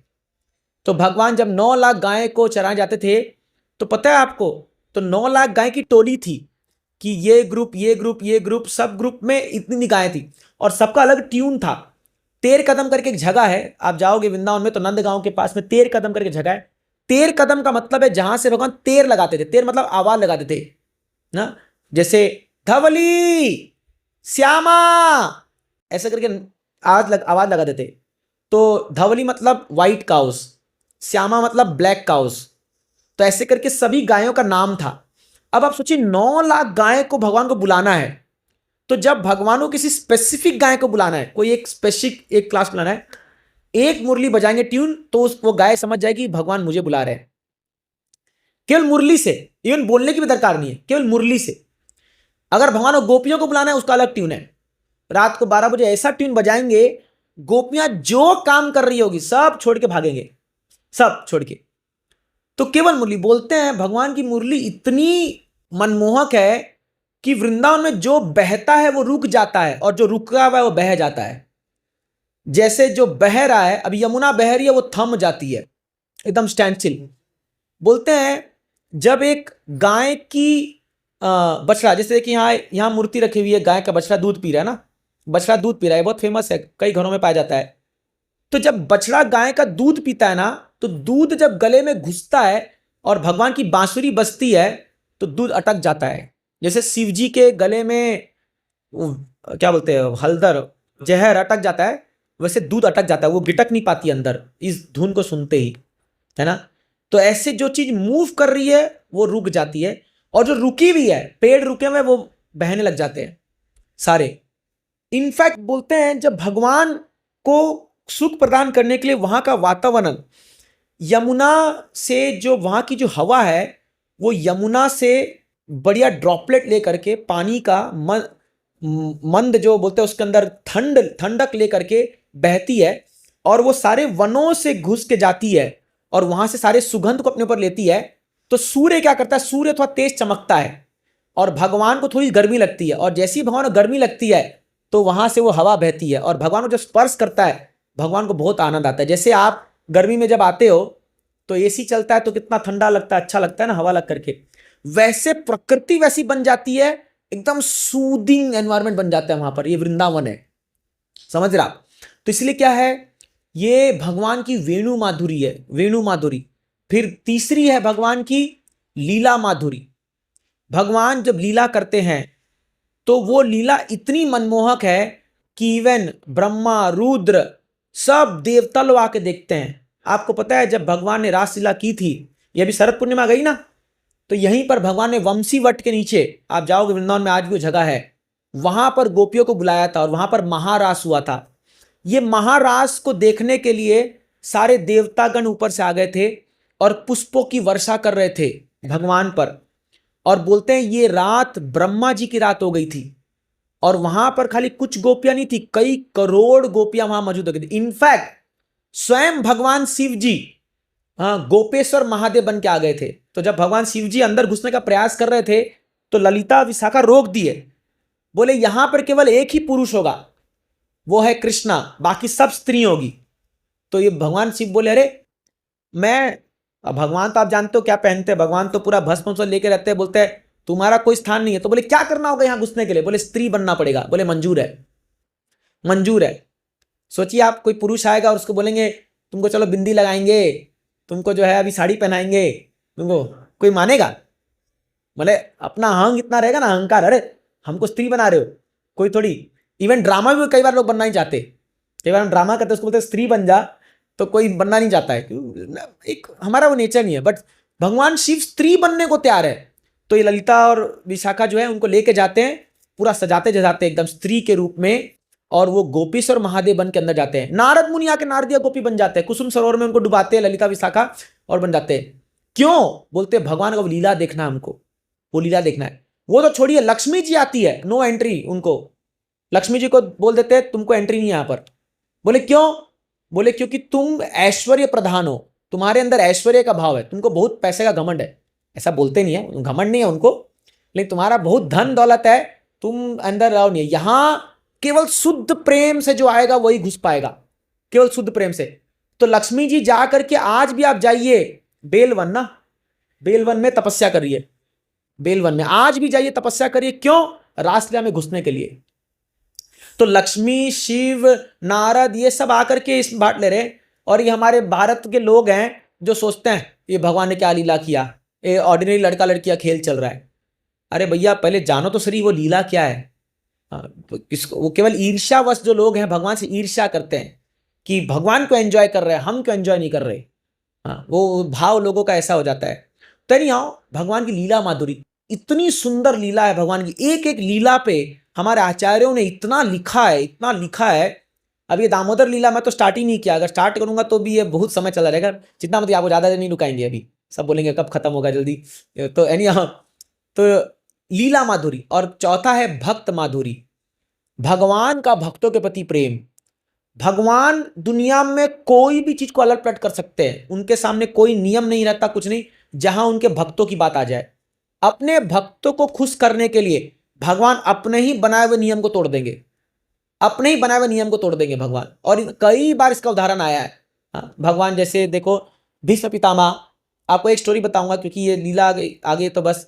तो भीष्म पितामह जब महाभारत का युद्ध चल रहा था तो भीष्म पितामह को कौरवों के साथ से लड़ना पड़ा। तो भीष्म पितामह ने एक्चुअली क्या हुआ, दुर्योधन जाके भीष्म पितामह को बोलता है, समझ भीष्म उनके दादाजी परदादा, भीष्म मतलब घोर पति का जो ब्रह्मचारी रहते, आजीवन ब्रह्मचारी, जो सैया पे लेटते ना उस पे, वो उनके बात कर रहा। भीम नहीं बोल रहा हूं मैं, भीम अलग है, भीम 5 पांडव में से, भीष्म पितामह अलग व्यक्ति है। तो वो जाके बोला दुर्योधन पितामह आप ठीक से युद्ध नहीं कर रहे हो, मुझे लग रहा है आपका स्नेह जा रहा है इन लोगों के प्रति, क्योंकि आपके पोते हैं तो आप ठीक से फाइटिंग नहीं कर रहे हो, नहीं तो आपके सामने ये लोग जीवित नहीं रह सकते। तो उन्होंने उकसा दिया भीष्म पितामह को। भीष्म पितामह ने कहा दुर्योधन मेरे को उकसाओ मत, और मैं अपना काम ठीक से कर रहा हूं। बोले नहीं नहीं नहीं, आप पार्सिलिटी कर रहे हो, आप हो मेरे साइड से बट उनका पक्ष ले रहे हो। उनको गुस्सा आ गया भीष्म पितामह को। तो 5 तीर उन्होंने निकाल के दिया, 5 तीर। बोले ये 5 तीर और 5 पांडव, कल 5 पांडव का कहानी खत्म है, कल महाभारत खत्म हो जाएगा, कल 5 को मार दूंगा। प्रतिज्ञा ले ली और 5 बाण जो है दुर्योधन को दे दिया। बोला इस 5 बाण को संभाल के रखना, कल जब युद्ध होगा मैं मांगूंगा तब देना मेरे को। तो ये बात कृष्ण को पता थी, कृष्ण तो सर्वज्ञ हैं, सब पता है उनको। तो कृष्ण जो है वो क्या करते हैं, वो अर्जुन को बोलते हैं, एक तरफ तो अर्जुन को भेजते हैं दुर्योधन के पास और द्रौपदी को भेजते हैं भीष्म के पास। तो भीष्म पितामह अपनी सुबह की पूजा करने के बाद कोई भी उनके पास आए उनको आशीर्वाद देते थे। तो अक्सर दुर्योधन की पत्नी जो है वो जाकर के भीष्म के पांव छूती थी और वो बोलते थे कि सौभाग्यवती भव, मतलब तुम्हारा सौभाग्य, तुम्हारा सुहाग बचा रहे।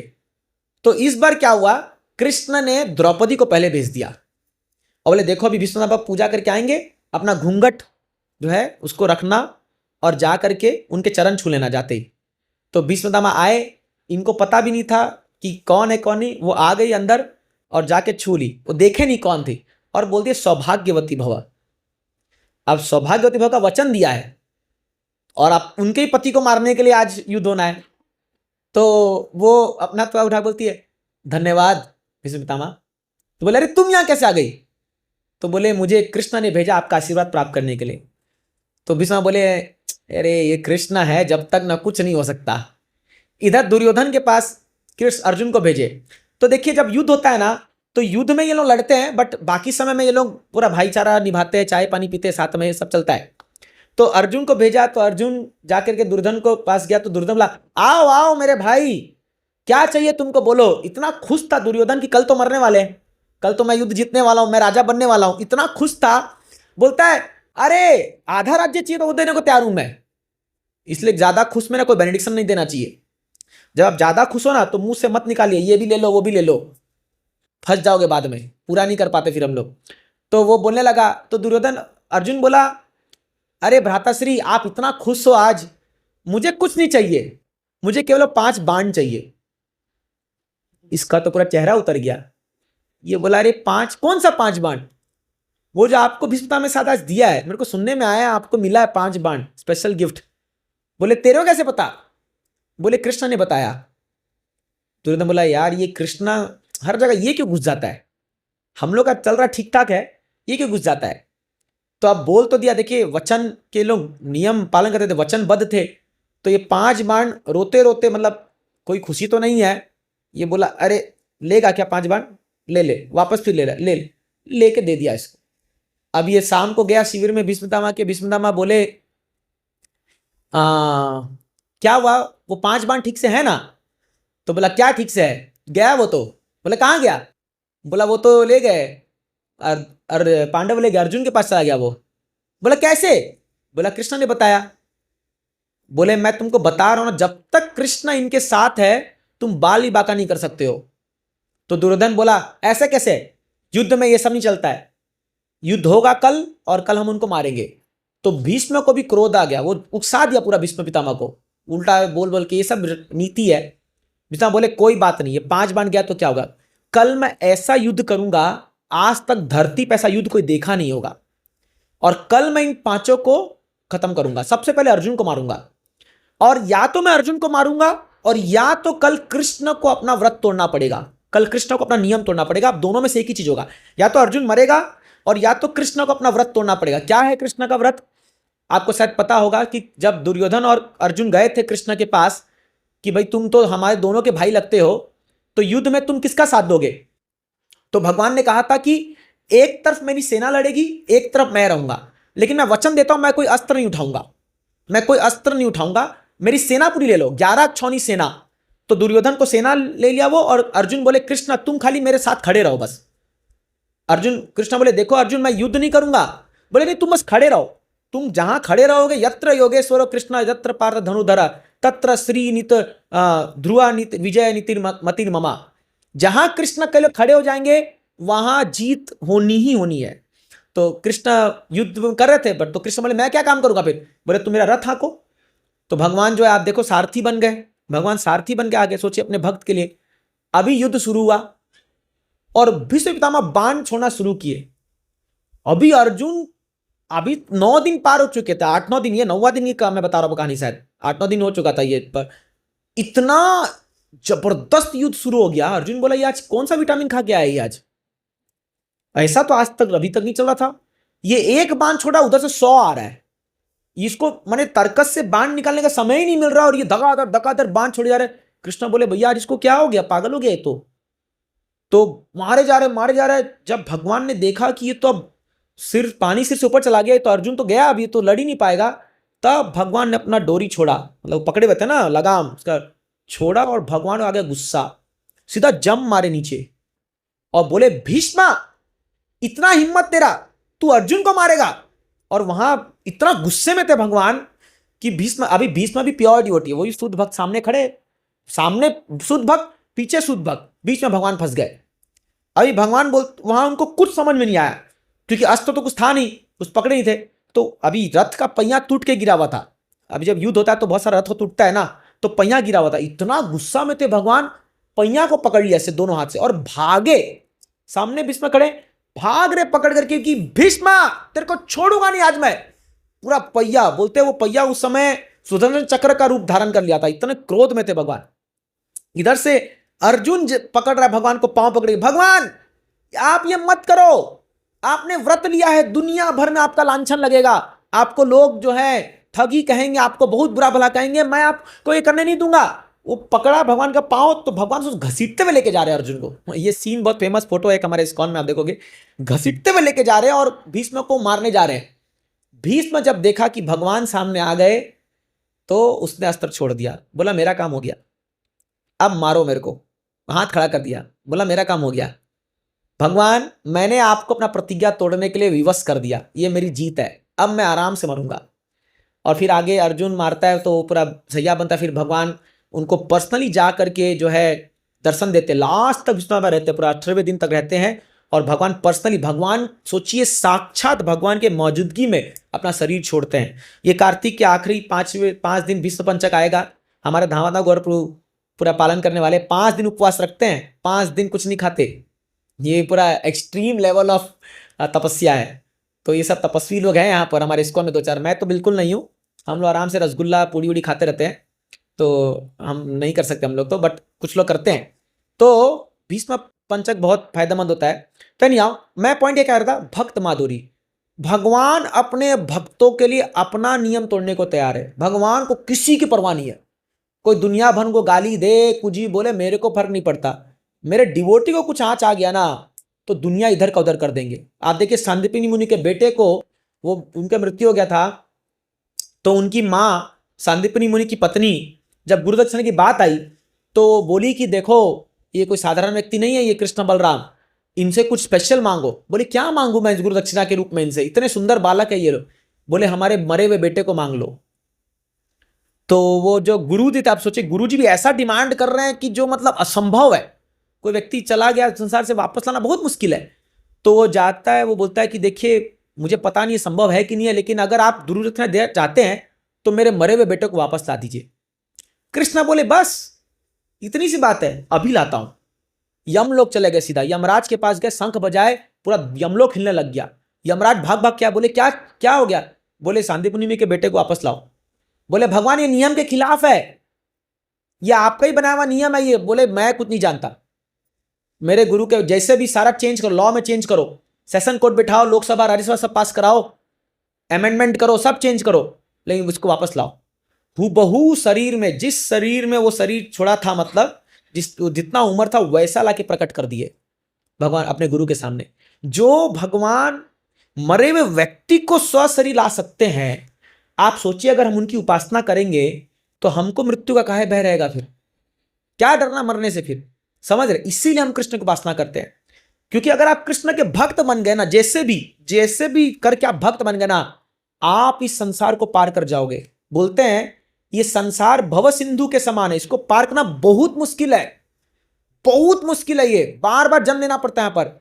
लेकिन जो भगवान की भक्ति करते हैं ना, तो उनके लिए संसार कैसा बन जाता है। जैसे गाय को देखियो ना, गाय जब उसका जो हूफ होता है, उसका पांव में जो खूर होता है, जब वो किसी मान लो कीचड़ में पांव डालती है तो कितना पानी होगा उसमें? चुल्लू भर पानी होगा। बोलते चुल्लू भर पानी डूब मर, चुल्लू भर पानी बोलते ना। ये संसार उस पानी जैसा बन जाएगा आपके लिए, जो भगवान की भक्ति करेंगे आराम से पार करके जाओगे, आराम से। तो ऐसे भगवान है, इसलिए 4 गुण भगवान में बहुत विशेष है। और इसी गुणों के अंदर समय हो चुका है, दामोदर लीला आप कभी और सुन लेना मेरे से कभी न कभी, या तो हमारा रिकॉर्डिंग रहेगा अभी संडे मैंने दिया था पनवेल में भी संडे क्लास में। बट स्टिल भगवान जो है, माँ यशोदा, एक दिन 10 मिनट है कम से कम, उसमें हम थोड़ा बहुत इसका चर्चा करते हैं। एक बार माँ यशोदा जो है वो खुद सोची कि मेरा बेटा जो है दूसरे घर में चुराता है मक्खन, आज मैं अपने हाथों से मक्खन बनाऊंगी मेरे बेटे के लिए। और माँ यशोदा सुबह सुबह उठ करके आ करके जो है मंथने लग गई, वो मथनी से लेकर के हाँ दही को मथने लग गई, दही से मक्खन बनता है। तो कृष्ण जो है, देखिए कृष्ण बहुत अटेंशन सीकर है, मतलब कृष्ण को पर्सनल अटेंशन चाहिए। आप कृष्ण की भक्ति कर रहे हो ना, तो फिर भगवान और किसी को अलाउ नहीं करेंगे। आप बोलोगे यार कंडीशन अप्लाइड, हर जगह कंडीशन अप्लाइड है। कृष्ण जो है ना वो जेलस लवर है। आप जेलस लवर मतलब जानते हो, केवल मेरा एक ही प्रेम होगा तो मुझसे ही होगा और किसी से नहीं। कुछ को आप देखो, कुछ कुछ ऐसे बेटे या बेटियां होती है जो माँ को बोलती है केवल मैं, सभी बच्चों में उसको स्पेशल अटेंशन चाहिए। होते हैं कुछ कुछ लोग, वो शेयर नहीं करते। तो भगवान भी कुछ ऐसे ही हैं। तो भगवान जब एक बार देखे माँ यशोदा जो है सुबह सुबह उठ करके जो है, जनरली जब भगवान उठते तो माँ यशोदा अपने उसको गोद में पकड़ के चिपका लेती है। जनरली माताएं चिपका लेते हैं ना अपने बच्चों को, सुबह जब उठते हैं दूध पिलाते हैं। इस बार भगवान उठे, वो देखे कहाँ है माँ, कहाँ है। तो माँ देखे बाहर कुछ तो आवाज आ रहा है, छन छन छन छन छन ऐसे जो है वो हो रहा है, क्योंकि माँ के हाथ में वो बैंगल पहने हुए, तो माँ जो है वो मथ रही है, दही मथ रही है मक्खन के लिए। तो भगवान को गुस्सा आ गया। भगवान उठे, बोले यार ये इतना इंपॉर्टेंट काम थोड़ी है, मेरे को छोड़ करके इसको कर रही है।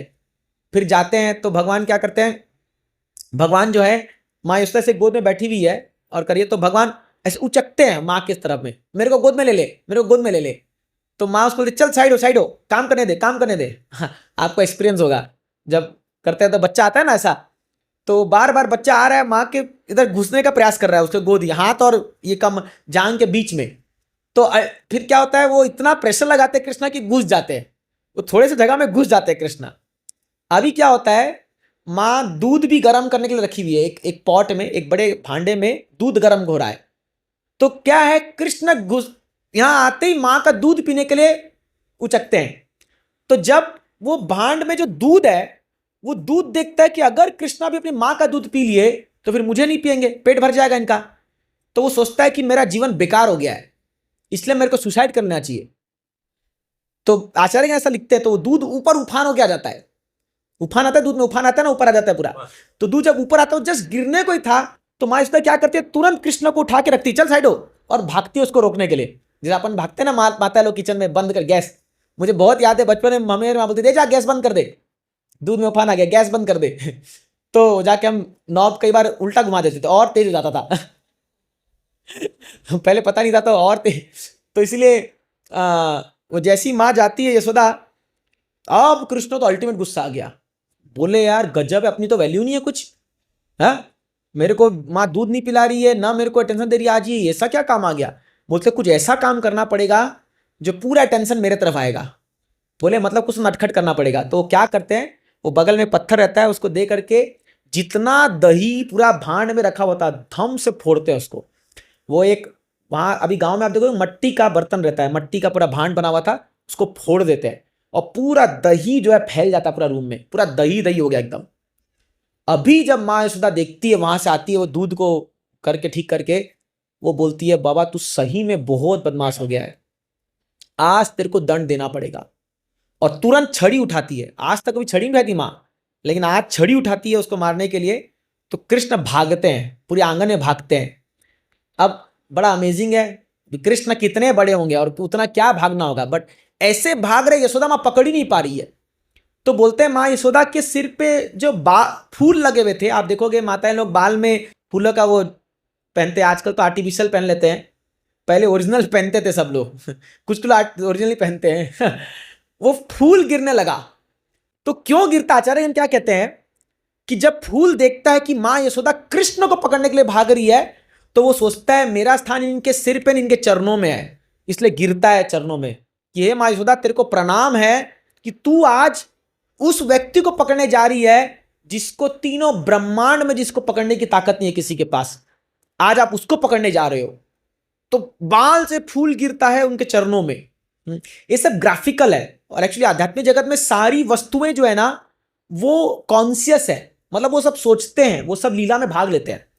तो माँ पकड़ रही है, दौड़ रही है, बट पकड़ में नहीं आ रहे कृष्ण, पकड़ में नहीं आ रही है, भाग रही है, भाग रही है, भाग रही है। बोले गजब हो गया यार, पसीना छूटने लगा माँ का। तो होता क्या है, कृष्ण की जो ऐश्वर्य शक्ति होती है वो बोलती है यार ये मेरे मालिकों को पकड़ने दूंगी, मैं पकड़ने नहीं दूंगी।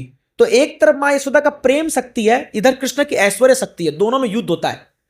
तो कृष्ण की ऐश्वर्य शक्ति बोलती है भगवान को कोई नहीं पकड़ सकता इस दुनिया में, भगवान अजय है, भगवान जो है त्रिलोक के नाथ, उनको कोई पकड़ नहीं सकता। और यशोदा बोलती है मैं तो पकड़ के दिखाऊंगी। तो यहां पर होता क्या है, प्रेम जीत जाता है। मां यशोदा इतना, जब भगवान देखते हैं कि मां को पसीना आ गया है और दौड़ रही है, तो भगवान स्वयं अपनी ऐश्वर्य शक्ति को बोलते हैं तू पीछे हट, तेरा काम हो गया अभी, और पकड़ा जाते हैं। भगवान पकड़ा जाते तो अभी मां पूरा हाँप रही है, पसीना आ रहा है, तो उनको बोलती क्या क्या करूं, इसको क्या करूं, मारने भागती है। तो अभी हम गाएंगे वो सॉन्ग, रुदंतम मुहुर्नेत्र युग्म मृजंतम कराम्भोज युग में न सातंक नेत्रम मुहु श्वास कंपात्री रेखा का कंठा स्थित ग्रैव दामोदरम भक्ति बधाम। ये लाइन इस एपिसोड को बताता है।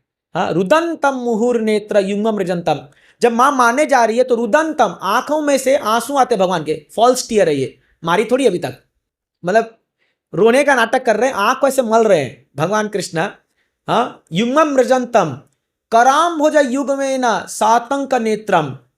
और फिर क्या होता है, कंपन हो रहा है उनके गले में, 3 लाइन बन जाती है, जैसे अपने गले में कौंसल जैसा है ना, त्रिरेखा का कंठ, और शरीर कांप रहा है। हाँ, शरीर कांप रहा है, इतने डर जाते हैं भगवान, ऐसे आंख डरते हैं। आप देखोगे दामोदर में, हमारे मंदिर में आप फोटो देखो, भगवान डरे हुए हैं, बट इतने सुंदर लगते हो डरे हुए भी, क्योंकि भगवान जो भी एक्शन करते हैं, चाहे वो युद्ध कर रहे हैं, चाहे वो प्रेम कर रहे हैं, चाहे वो गुस्सा हो रहे हैं, सब में वो तो भगवान है, अति सुंदर है। जब मां उसको देखती है तो बोलती है यार मार नहीं सकती इसको मैं, कौन मार सकता है भगवान को। आज एक छोटा बच्चा को आप देख लो, इतना मासूम होता है, उसको आप मार नहीं सकते हो, भगवान तो सोचो क्या होंगे, क्या सुंदरता होगी भगवान की। तो जब छड़ी लेती है, मार नहीं पाती है भगवान को, बट गुस्सा तो निकालना है, तब क्या करती है, एक ओखल पड़ा होता है, ओखल जिसे मसाला कूटते ना, पहले आप देखोगे माताएं लोग सब घरों में मसाला वो रहता था, कूटते थे उसको, मसाला को, ये MDH वो सब नहीं था, पहले घर में ला करके कूटते थे। तो वो ओखल को माँ घसीट के लाती है और बोलती है तेरे को बांधूंगी, तू बहुत खेलने जाता है आजकल बाहर में, बहुत बदमाश हो गया, तू बहुत अति कर रखा है, आज तो तेरे को बांधूंगी।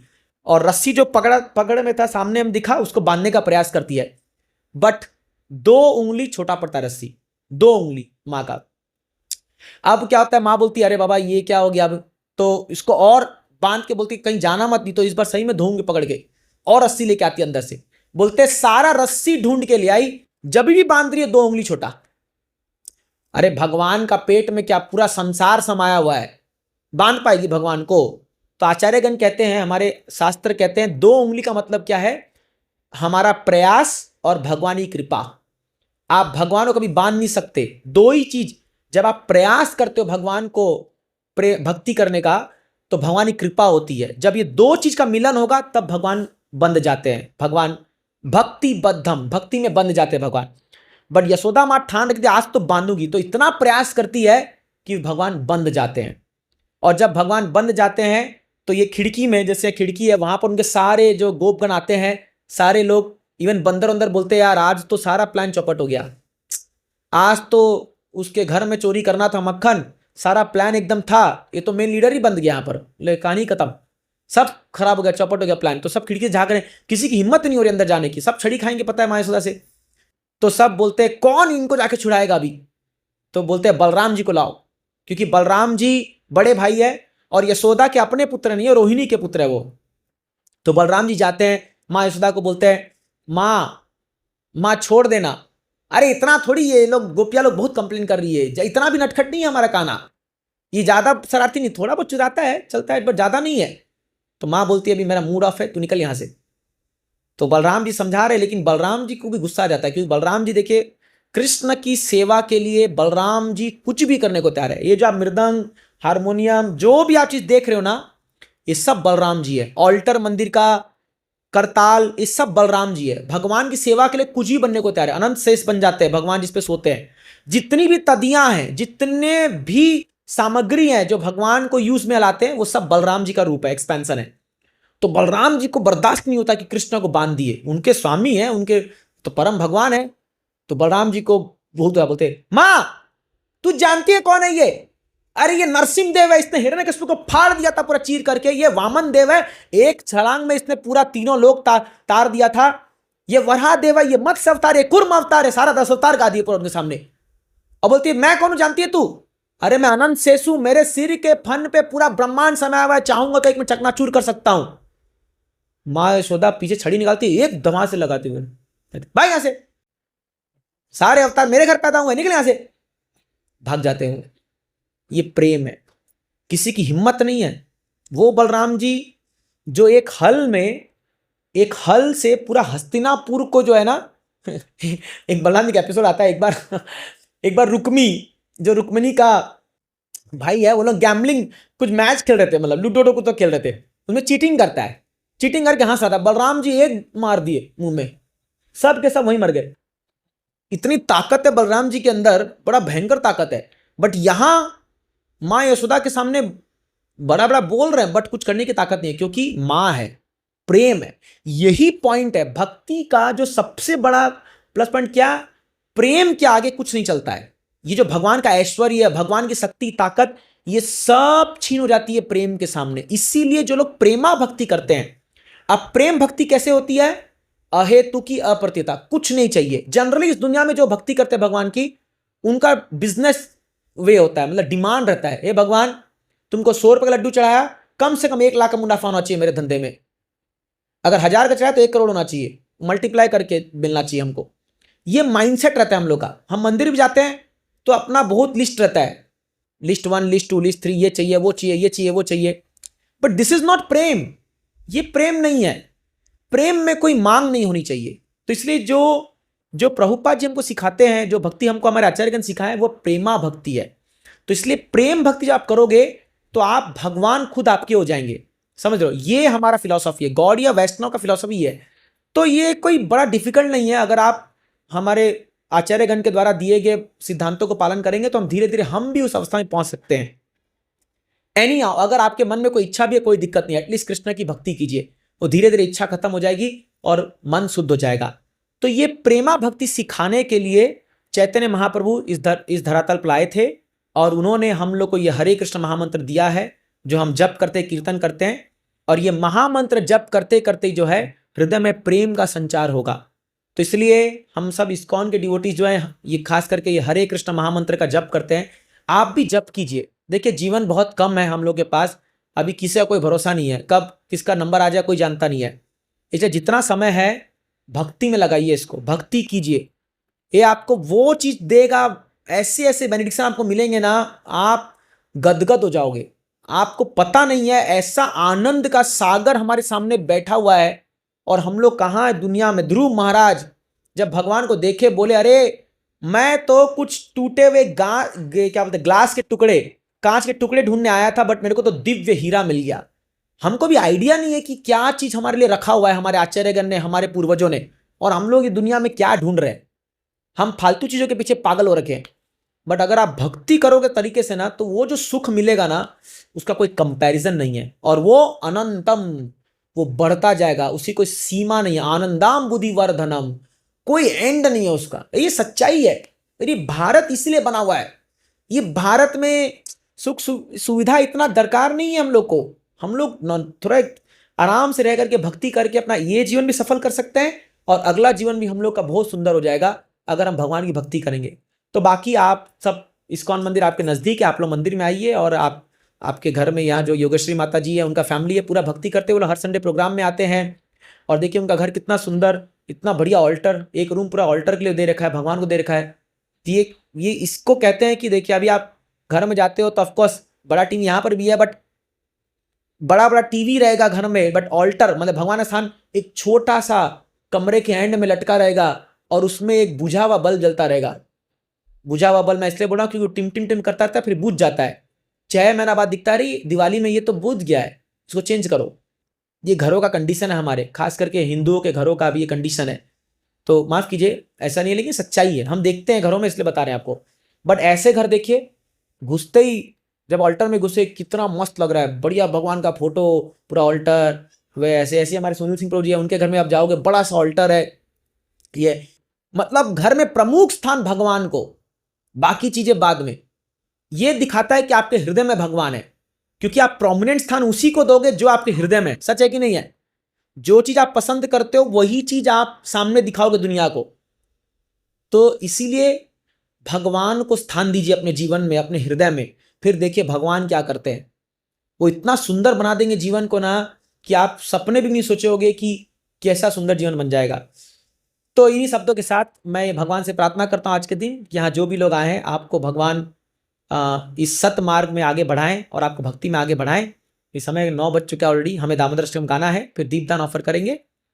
तो किसी का कोई प्रश्न है तो एक 5 minute. Damodar, you want to कुछ बोलना चाहेंगे प्रभु जी? तो ऐसे नल कुबर जो मणिग्रीव है, तो उनके पिताजी कुबेर जी है। तो कुबेर जी कौन है? एक आ जाता है कि देवताओं के कैशियर है। तो देवताओं के कैशियर है, तो इतने बड़े व्यक्ति का लड़के भी उसी प्रकार के होंगे। तो उनके अंदर बहुत सारे मतलब दुर्गुण आ गया था कि मतलब अलग अलग गलत कामों में लगे थे, नशा करना। तो एक बार क्या हुआ कि कैलाश में, शिव जी के भक्त होते हैं, कैलाश में कुछ स्त्रियों के साथ स्नान आदि कर रहे थे, नग्न स्नान कर रहे थे। तो उस समय नारद जी आकाश मार्ग से जा रहे थे। तो कहा जाता है कि जो भक्त होते हैं तो लोगों के ऊपर कृपा करने के लिए भ्रमण करते रहते हैं। तो नारद जी जब इस प्रकार से देखते हैं कि नहीं, ये 2 प्रकार के बड़े नशे में चूर होकर के और इनका ये हाल है, यदि इसी प्रकार के इनका प्रवृत्ति रहा तो इनको नरक में जाना पड़ेगा। तो उनको उद्धार करने के लिए, कृपा करने के लिए उनको श्राप देते हैं। क्या श्राप देते हैं? कि आप लोगों का जो ये व्यवहार है, ये वृक्ष जैसा व्यवहार है। वृक्ष कपड़ा नहीं पहनते हैं। और आज भी हम आज के समाज में देखते हैं कि लोग आज जितने बड़े परिवार में परिवार के लोग होते हैं, जितने मतलब उन्नत परिवार के अपने समझते हैं, उतना ही उनका वस्त्र छोटा होते जा रहा है। तो ये मतलब ये कहने वाली बात नहीं है, समाज में एकदम प्रैक्टिकल हम देख सकते हैं। तो उसी प्रकार से बोले कि आपका ये जो व्यवहार है, वृक्ष कपड़ा नहीं पहनते हैं, तो इसीलिए हम श्राप देते हैं कि आप क्या करो, आप वृक्ष का ही जोनी में जन्म ले लो, फिर आपको कपड़ा पहनने की जरूरत ही नहीं पड़ेगा। तो उनके श्राप के कारण नलकुबर मणिग्रीव वृक्ष के रूप में जन्म लेते हैं, यमलार्जुन करके। और बोले थे कि जब उनको पश्चाताप हुआ कि मैंने गलत किया और नारद जी ने हमें श्राप दे दिया है, तो साधु संत होते थोड़ा कृपालु भी होते हैं, थोड़ा भी उनको प्रार्थना याचना करने से तुरंत प्रसन्न भी हो जाते हैं, खुश भी होते हैं, प्रसन्न भी हो जाते हैं और नाराज भी हो जाते हैं। तो नारद जी जब प्रसन्न हो जाते हैं तो बोलते हैं कि ठीक है, आप लोग को उद्धार करने के लिए स्वयं नारद जी देखिए किसी प्रकार लगे रहेंगे तो इनको जन्मों जन्म लग सकता है इनको उद्धार होने में, लेकिन इनको थोड़ा मैं श्राप देता हूँ तो जल्दी इनका उद्धार हो जाएगा। तो फिर अभी आगे आने वाले जो युग है, त्रेता युग, द्वापर युग, तो द्वापर युग में स्वयं पर ब्रह्म कृष्ण भगवान जब प्रकट होंगे तो उनके हाथ से आप लोगों का उद्धार होगा। और आपका जो वृक्ष के रूप में जन्म कहाँ लोगे आप लोग? उन्हीं के घर में, नंद बाबा के घर में आप लोगों का जन्म होगा, यमलार्जुन वृक्ष के रूप में। तो उसी वृक्ष में इंतजार कर रहे थे, वर्षों वर्षों से इंतजार कर रहे थे। और जब भगवान जी प्रकट हुए तो देखे कि ये मौका है कि जो हमारे भक्त नारद जी ने, तो कहा जाता है कि भगवान का बिल्कुल ए में भक्त जना पार्थ न में भक्तांच ते जना। यदि कोई व्यक्ति बोलता है कि मैं भगवान आपका डायरेक्ट भक्त हूँ, भगवान क्या बोलते हैं, ये मेरा भक्त नहीं है। लेकिन जो कोई व्यक्ति भगवान के भक्तों का भक्त होते हैं, भगवान बोलते हैं कि वो मेरा भक्त है। तो भगवान ने देखे कि मेरा भक्तों ने इनको वचन दिया है, नारद जी ने वचन दिया है इनका उद्धार करने के लिए। इनका कोई क्वालिफिकेशन नहीं है, इनका पूरा बायोग्राफी देखे तो अजामिल जैसा बायोग्राफी है। अजामिल का क्या बायोग्राफी था? वो पूरे जीवन में उन्होंने पापी किया था, पाप के अलावा और कुछ उन्होंने जीवन में अच्छा काम नहीं किए थे। तो उसी प्रकार ये लोग भी पापी किए हैं, लेकिन भक्त का इसके ऊपर कृपा है। तो भक्त एक बार जो वचन दे देते हैं तो भगवान उसका पालन करते हैं। तो नारद जी ने उनको बोल दिया था कि आपका उद्धार स्वयं भगवान बोलेंगे। और यहाँ भगवान देखिए, भगवान की कैसी लीला है कि भगवान स्वयं बंधे हैं रस्सी से, और यहाँ पे दूसरे को मुक्त कराने के लिए जा रहे हैं। तो ये भगवान है, देखिए वो स्वयं रस्सी से बंधे हुए हैं और अपने बंधन से मुक्त नहीं हो पा रहे हैं, लेकिन दूसरे को मुक्त करने का प्रयास कर रहे हैं। तो उनको लीला याद आ गया कि नारद जी ने इनको श्राप दिया है, इनको उद्धार करना चाहिए। तो ना भगवान जी क्या करते हैं, उसे मैया जसोदा मैया अपना काम में बिजी हो गई है, और बाकी सब लोग इधर, जिसे प्रभु जी ने बोला कि बलराम जी को मैया डांटी, बलराम जी चले गए। अभी उनके पास कोई नहीं, बेचारा अकेले वहीं पे रो रहे हैं, अकेले रो रहे हैं, क्या करे क्या करे। फिर उनको याद आ जाता है, तो फिर वो उखल को घसीटते हुए लेके जाते हैं, घसीटते हुए लेके जाते हैं और जाते हैं कि जो वृक्ष दो है, यमलार्जुन 2 वृक्ष था, उसमें थोड़ा सा गैपिंग होते हैं और उसी के अंदर भगवान प्रवेश करते हैं बीच से और जोर से खींचते हैं। और जोर से जैसे खींचते हैं वो वर्षों वर्षों से इतना पुराना मतलब वो वृक्ष था, केवल भगवान को थोड़ा प्रयास करने मात्र से क्या हो जाता है, धड़ाम से करके पेड़ वहीं पर गिर जाता है। और गिरते ही और भी वहाँ बच्चे लोग सब खेल रहे थे, उसमें जोर से आवाज़ होता है और देखते हैं कि 2 दिव्य पुरुष वहाँ प्रकट हो जाते हैं। दिव्य पुरुष प्रकट होकर के तुरंत भगवान का स्तुति करना शुरू कर देते हैं। तो वो स्तुति भागवत में वर्णन किया गया है। तो ये बच्चे लोग सारा पास देख रहे हैं, लीला देख रहे हैं कि इस पेड़ गिरा और पेड़ से 2 दिव्य पुरुष प्रकट हुए और प्रकट होने के बाद स्तुति करके वो चले गए। आज जब इतना जोर से जब आवाज़ हुआ तो सारे ब्रजवासी भाग भाग करके आने लगे, कहाँ से आवाज़ आया, कहाँ से आवाज़। जैसे हम यहाँ बैठे हैं, अब मालूम पड़ा कहीं कहीं बम फट गया, कुछ हो गया, तो सबका ध्यान उधर जाएगा। तो सब लोग भाग करके वहाँ पे गए जहाँ पे आवाज़ हुआ था। तो जाते हैं तो देखते हैं कि वहाँ पे पेड़ इतने पुराना, इतना मतलब मजबूत पेड़ था, वो टूट गया है और मेरा जो लाला है वहाँ पे रस्सी में बंधा हुआ है उखल से, उसको कुछ नहीं हुआ। और वहाँ पे जाने के बाद मैया उनको किसी प्रकार से फिर उखल से नंद बाबा आते हैं, उनको मुक्त कराते हैं और मुक्त करा कर पूछते हैं कि ये घटना कैसे हुआ। तो फिर बच्चे लोग बोलते हैं कि यही आपका लाला कान्हा ने किया है, ये कृष्णा ने किया है, खींच दिया जो रस्सी है उखल में फंसा करके और वृक्ष धड़ाम से गिर गया। वो कोई विश्वास नहीं कर रहा है। तो ये भगवान की कुछ है, इसीलिए कहा जाता है, जैसे प्रभु जी जितना भगवान के पास टीम अलग अलग लीलाएं किए हैं, तो कहा जाता है कि भगवान के जो उनका महिमा है ये शास्त्रों में भर भर करके वर्णन किया गया है, मुख्य रूप से भगवत गीता और भागवतम में। लेकिन इतना सारा वर्णन करने के बाद भी हमें कोई पाला नहीं पड़ता है, फिर भी हम इतने सारे भ्रमण में रहते हैं, इतना कन्फ्यूज है कि भगवान कौन है, शिव जी भगवान, दुर्गा जी भगवान, गणेश जी भगवान, सब भगवान है। तो भागवत में इतना सारे अलग अलग शास्त्रों में महिमा उनका पूरा भर भर के वर्णन किया गया, फिर भी कन्फ्यूज है कि किनकी भक्ति की है। ब्रह्मा जी बोलते हैं ईश्वर परम कृष्ण सचिदानंद विग्रह अनादि रादि गोविंद सर्व कारण कारण एते चांस कला पुस्तक कृष्णस्तु भगवान से, ये भर भर करके वर्णन किया गया, लेकिन फिर भी हम कन्फ्यूज हैं। आज संडे है तो किसी और के पास, मंडे है तो किसी और के पास, ट्यूजडे है तो किसी और के पास, भ्रमण करते रहते हैं। तो हमें इसे कन्फ्यूज वगैरह नहीं होना चाहिए। तो हम जब शास्त्र भागवतम पढ़ेंगे तो भगवान की महिमा बचपन से लेकर के अभी देखिए, स्वयं अभी 5 साल के बालक है और इतने बड़े वृक्ष का उन्होंने गिरा दिया। 6 दिन के थे, पूतना को वध कर दिए और ये सक्तासुर, अघासुर, कितने सारे असुरों का उन्होंने वध किया, इतना महान महान कार्य किया। लेकिन फिर भी भगवान का हम एक उनका त्रुटि देख लेते हैं, वो त्रुटि है नहीं, लेकिन हमारा मन ही विचार गंदा है, इसलिए हम त्रुटि देख लेते हैं, भगवान का रास लीला है। तो भगवान ऐसे किसे कर सकते हैं। तो भगवान कितना भगवता नहीं, इसलिए कहा जाता है पुरपा जी हर भागवतम के जितना हम कैंटो पढ़ेंगे, जैसे 12 स्कंद है, 12 स्कंद में कोई भी स्कंद शुरू करेंगे, पुरपा जी वही हर जगह इंस्ट्रक्शन देते हैं कि देखिए मिश्री के समान है, मिश्री को जिधर से चखेंगे क्या होगा, स्वाद समान रूप से आएगा। लेकिन फिर भी आपके लिए कंडीशन है, क्या कंडीशन है, आप प्रथम स्कंद से शुरू करो, पहला स्कंद से। अच्छा, पहला स्कंद से जब पढ़ते पढ़ते जब 9वां स्कंद तक जाएंगे तो भगवान के पूरे भगवता को हम समझ सकते हैं कि भगवान कितने महान है। खास करके दूसरे स्कंद और 5वें स्कंद में भगवान की भगवता, सृष्टि का वर्णन किया गया। भगवान से जो भी कुछ निकलता है सबका उद्गम कौन है, वो भगवान से सृष्टि सब कुछ वगैरह निकलते हैं। हम डायरेक्टली ये सब ना पढ़ करके 10वें स्कंद में जाते हैं, उसमें 10वें स्कंद में रास पंचाध्याय है, भगवान का रास लीला है, और फिर उसमें इतना कन्फ्यूज हो जाते हैं कि लगता है भगवान कैसे भगवान हो सकते हैं। तो भगवान ये सब को भ्रमण करने के लिए छोटा सा और भी मैं 2 मिनट का बोल करके ख़त्म कर दूंगा कि भगवान चाहते हैं, जिसे प्रभु जी ने बोले ने कि मतलब भगवान चाहते हैं कि पूरा अटेंशन मेरे ऊपर, केवल अनन्य चित्तयंतो माम ये जाना परिभाषित, अनन्य रूप से मेरा ही भक्ति करना चाहिए। भगवान देखे कि ये लोग बहुत कन्फ्यूज हो गए कि भक्ति कैसा कैसा करना है देवी देवता का। तो जो ब्रजवासी लोग रहे देवी देवताओं का अलग अलग भजन करते थे, भगवान बोले आगे चलकर गीता का उपदेश देने वाला हूँ, अहम सर्वसे प्रभो मत सर्वम प्रवर्तते, ये गीता का उपदेश देने वाला हूँ। लेकिन हमारे परिवार ब्रजवासी लोग हैं तो सभी देवी देवता को भक्ति में लगे हुए हैं, वो कैसे वगैरह होगा। तो फिर भगवान क्या बोलते हैं कि मैंने कुछ करना पड़ेगा, उपदेश मैं अपने घर से ही शुरू कर देता हूँ कि फिर आगे चलकर पूरे समाज को, पूरे संसार को हमें शिक्षा देना है। तो कहा जाता है कि प्रतिवर्ष ब्रजवासी लोग पूजा करते थे इंद्र देवता का। इंद्र देवता है, 33 करोड़ देवता में से एक देवता कौन है, इंद्र देवता है। तो हमें समझना है कि एकल ईश्वर कृष्ण आर सब भृत, एक ही ईश्वर है वो कृष्ण, बाकी उनके अलग अलग विस्तार हो सकते हैं, सेवक है, देवी देवता है, अलग अलग वगैरह है। तो हमें इसे कन्फ्यूजन नहीं होना है।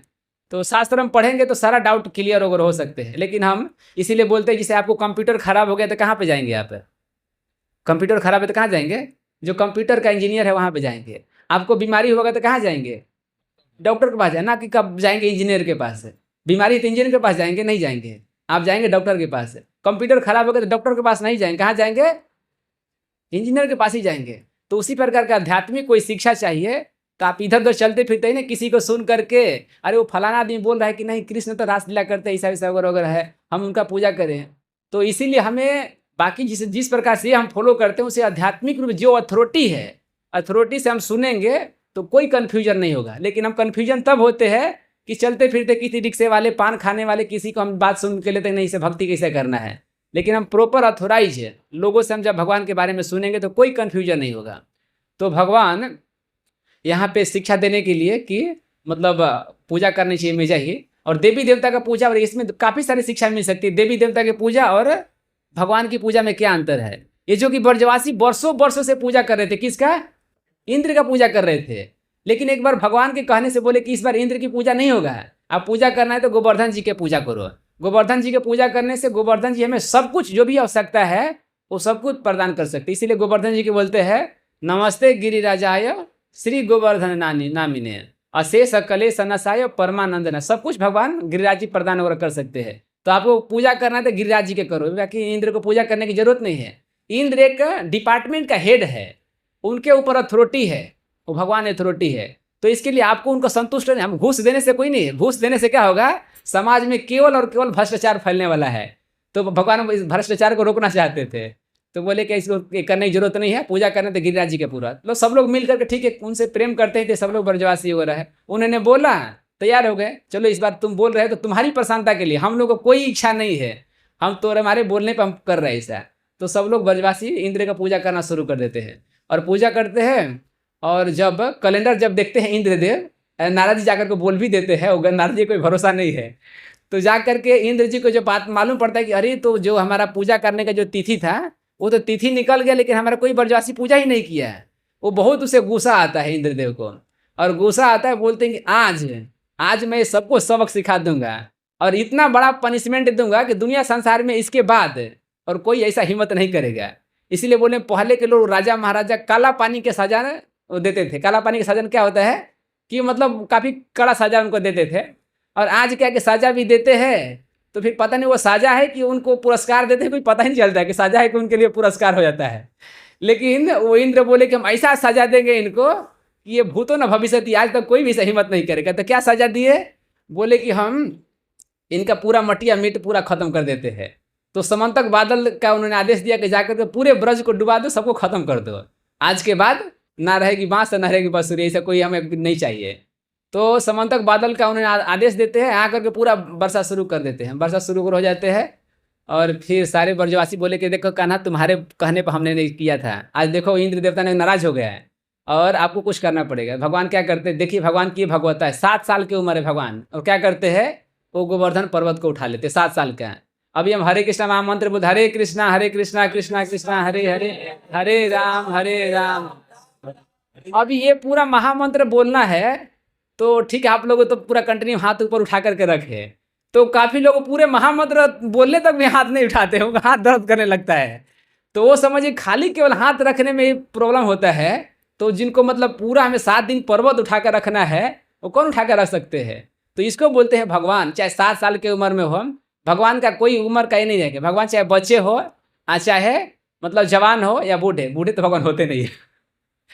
तो इस प्रकार के लीला है। तो खैर लंबा और हो जाएगा तो यहीं पे। तो भगवान हमें शिक्षा देते हैं कि देवी देवता का प्रसन्न, कितना भी प्रसन्न करने का कोशिश वगैरह करेंगे, थोड़ा उनका मिस्टेक वगैरह होगा तो क्या करेंगे, वो समझिए कि बहुत बड़ा हमें उनसे पनिशमेंट वगैरह मिल सकते हैं। इसीलिए कभी कभी बोलते हैं कि देखिए हमारे परिवार के ऊपर ये देवी देवता लग रहे हैं, या कोई और हमारे घर पे परिवार का मतलब देवी देवता का संकट आदि वगैरह आ रहे हैं। ये क्यों वगैरह होते हैं कि उनको पूजा की है, लेकिन आप उस दिन एक पूजा छोड़ दिए, वो नाराज हो जाते हैं। लेकिन भगवान का आप भक्ति एक बार ही कर लिए, कहा जाता है कि नामनो ही आवती शक्ति पाप निर्हरणे हरे तावत कर तू न सकनोती पातकम पातकी न हरा।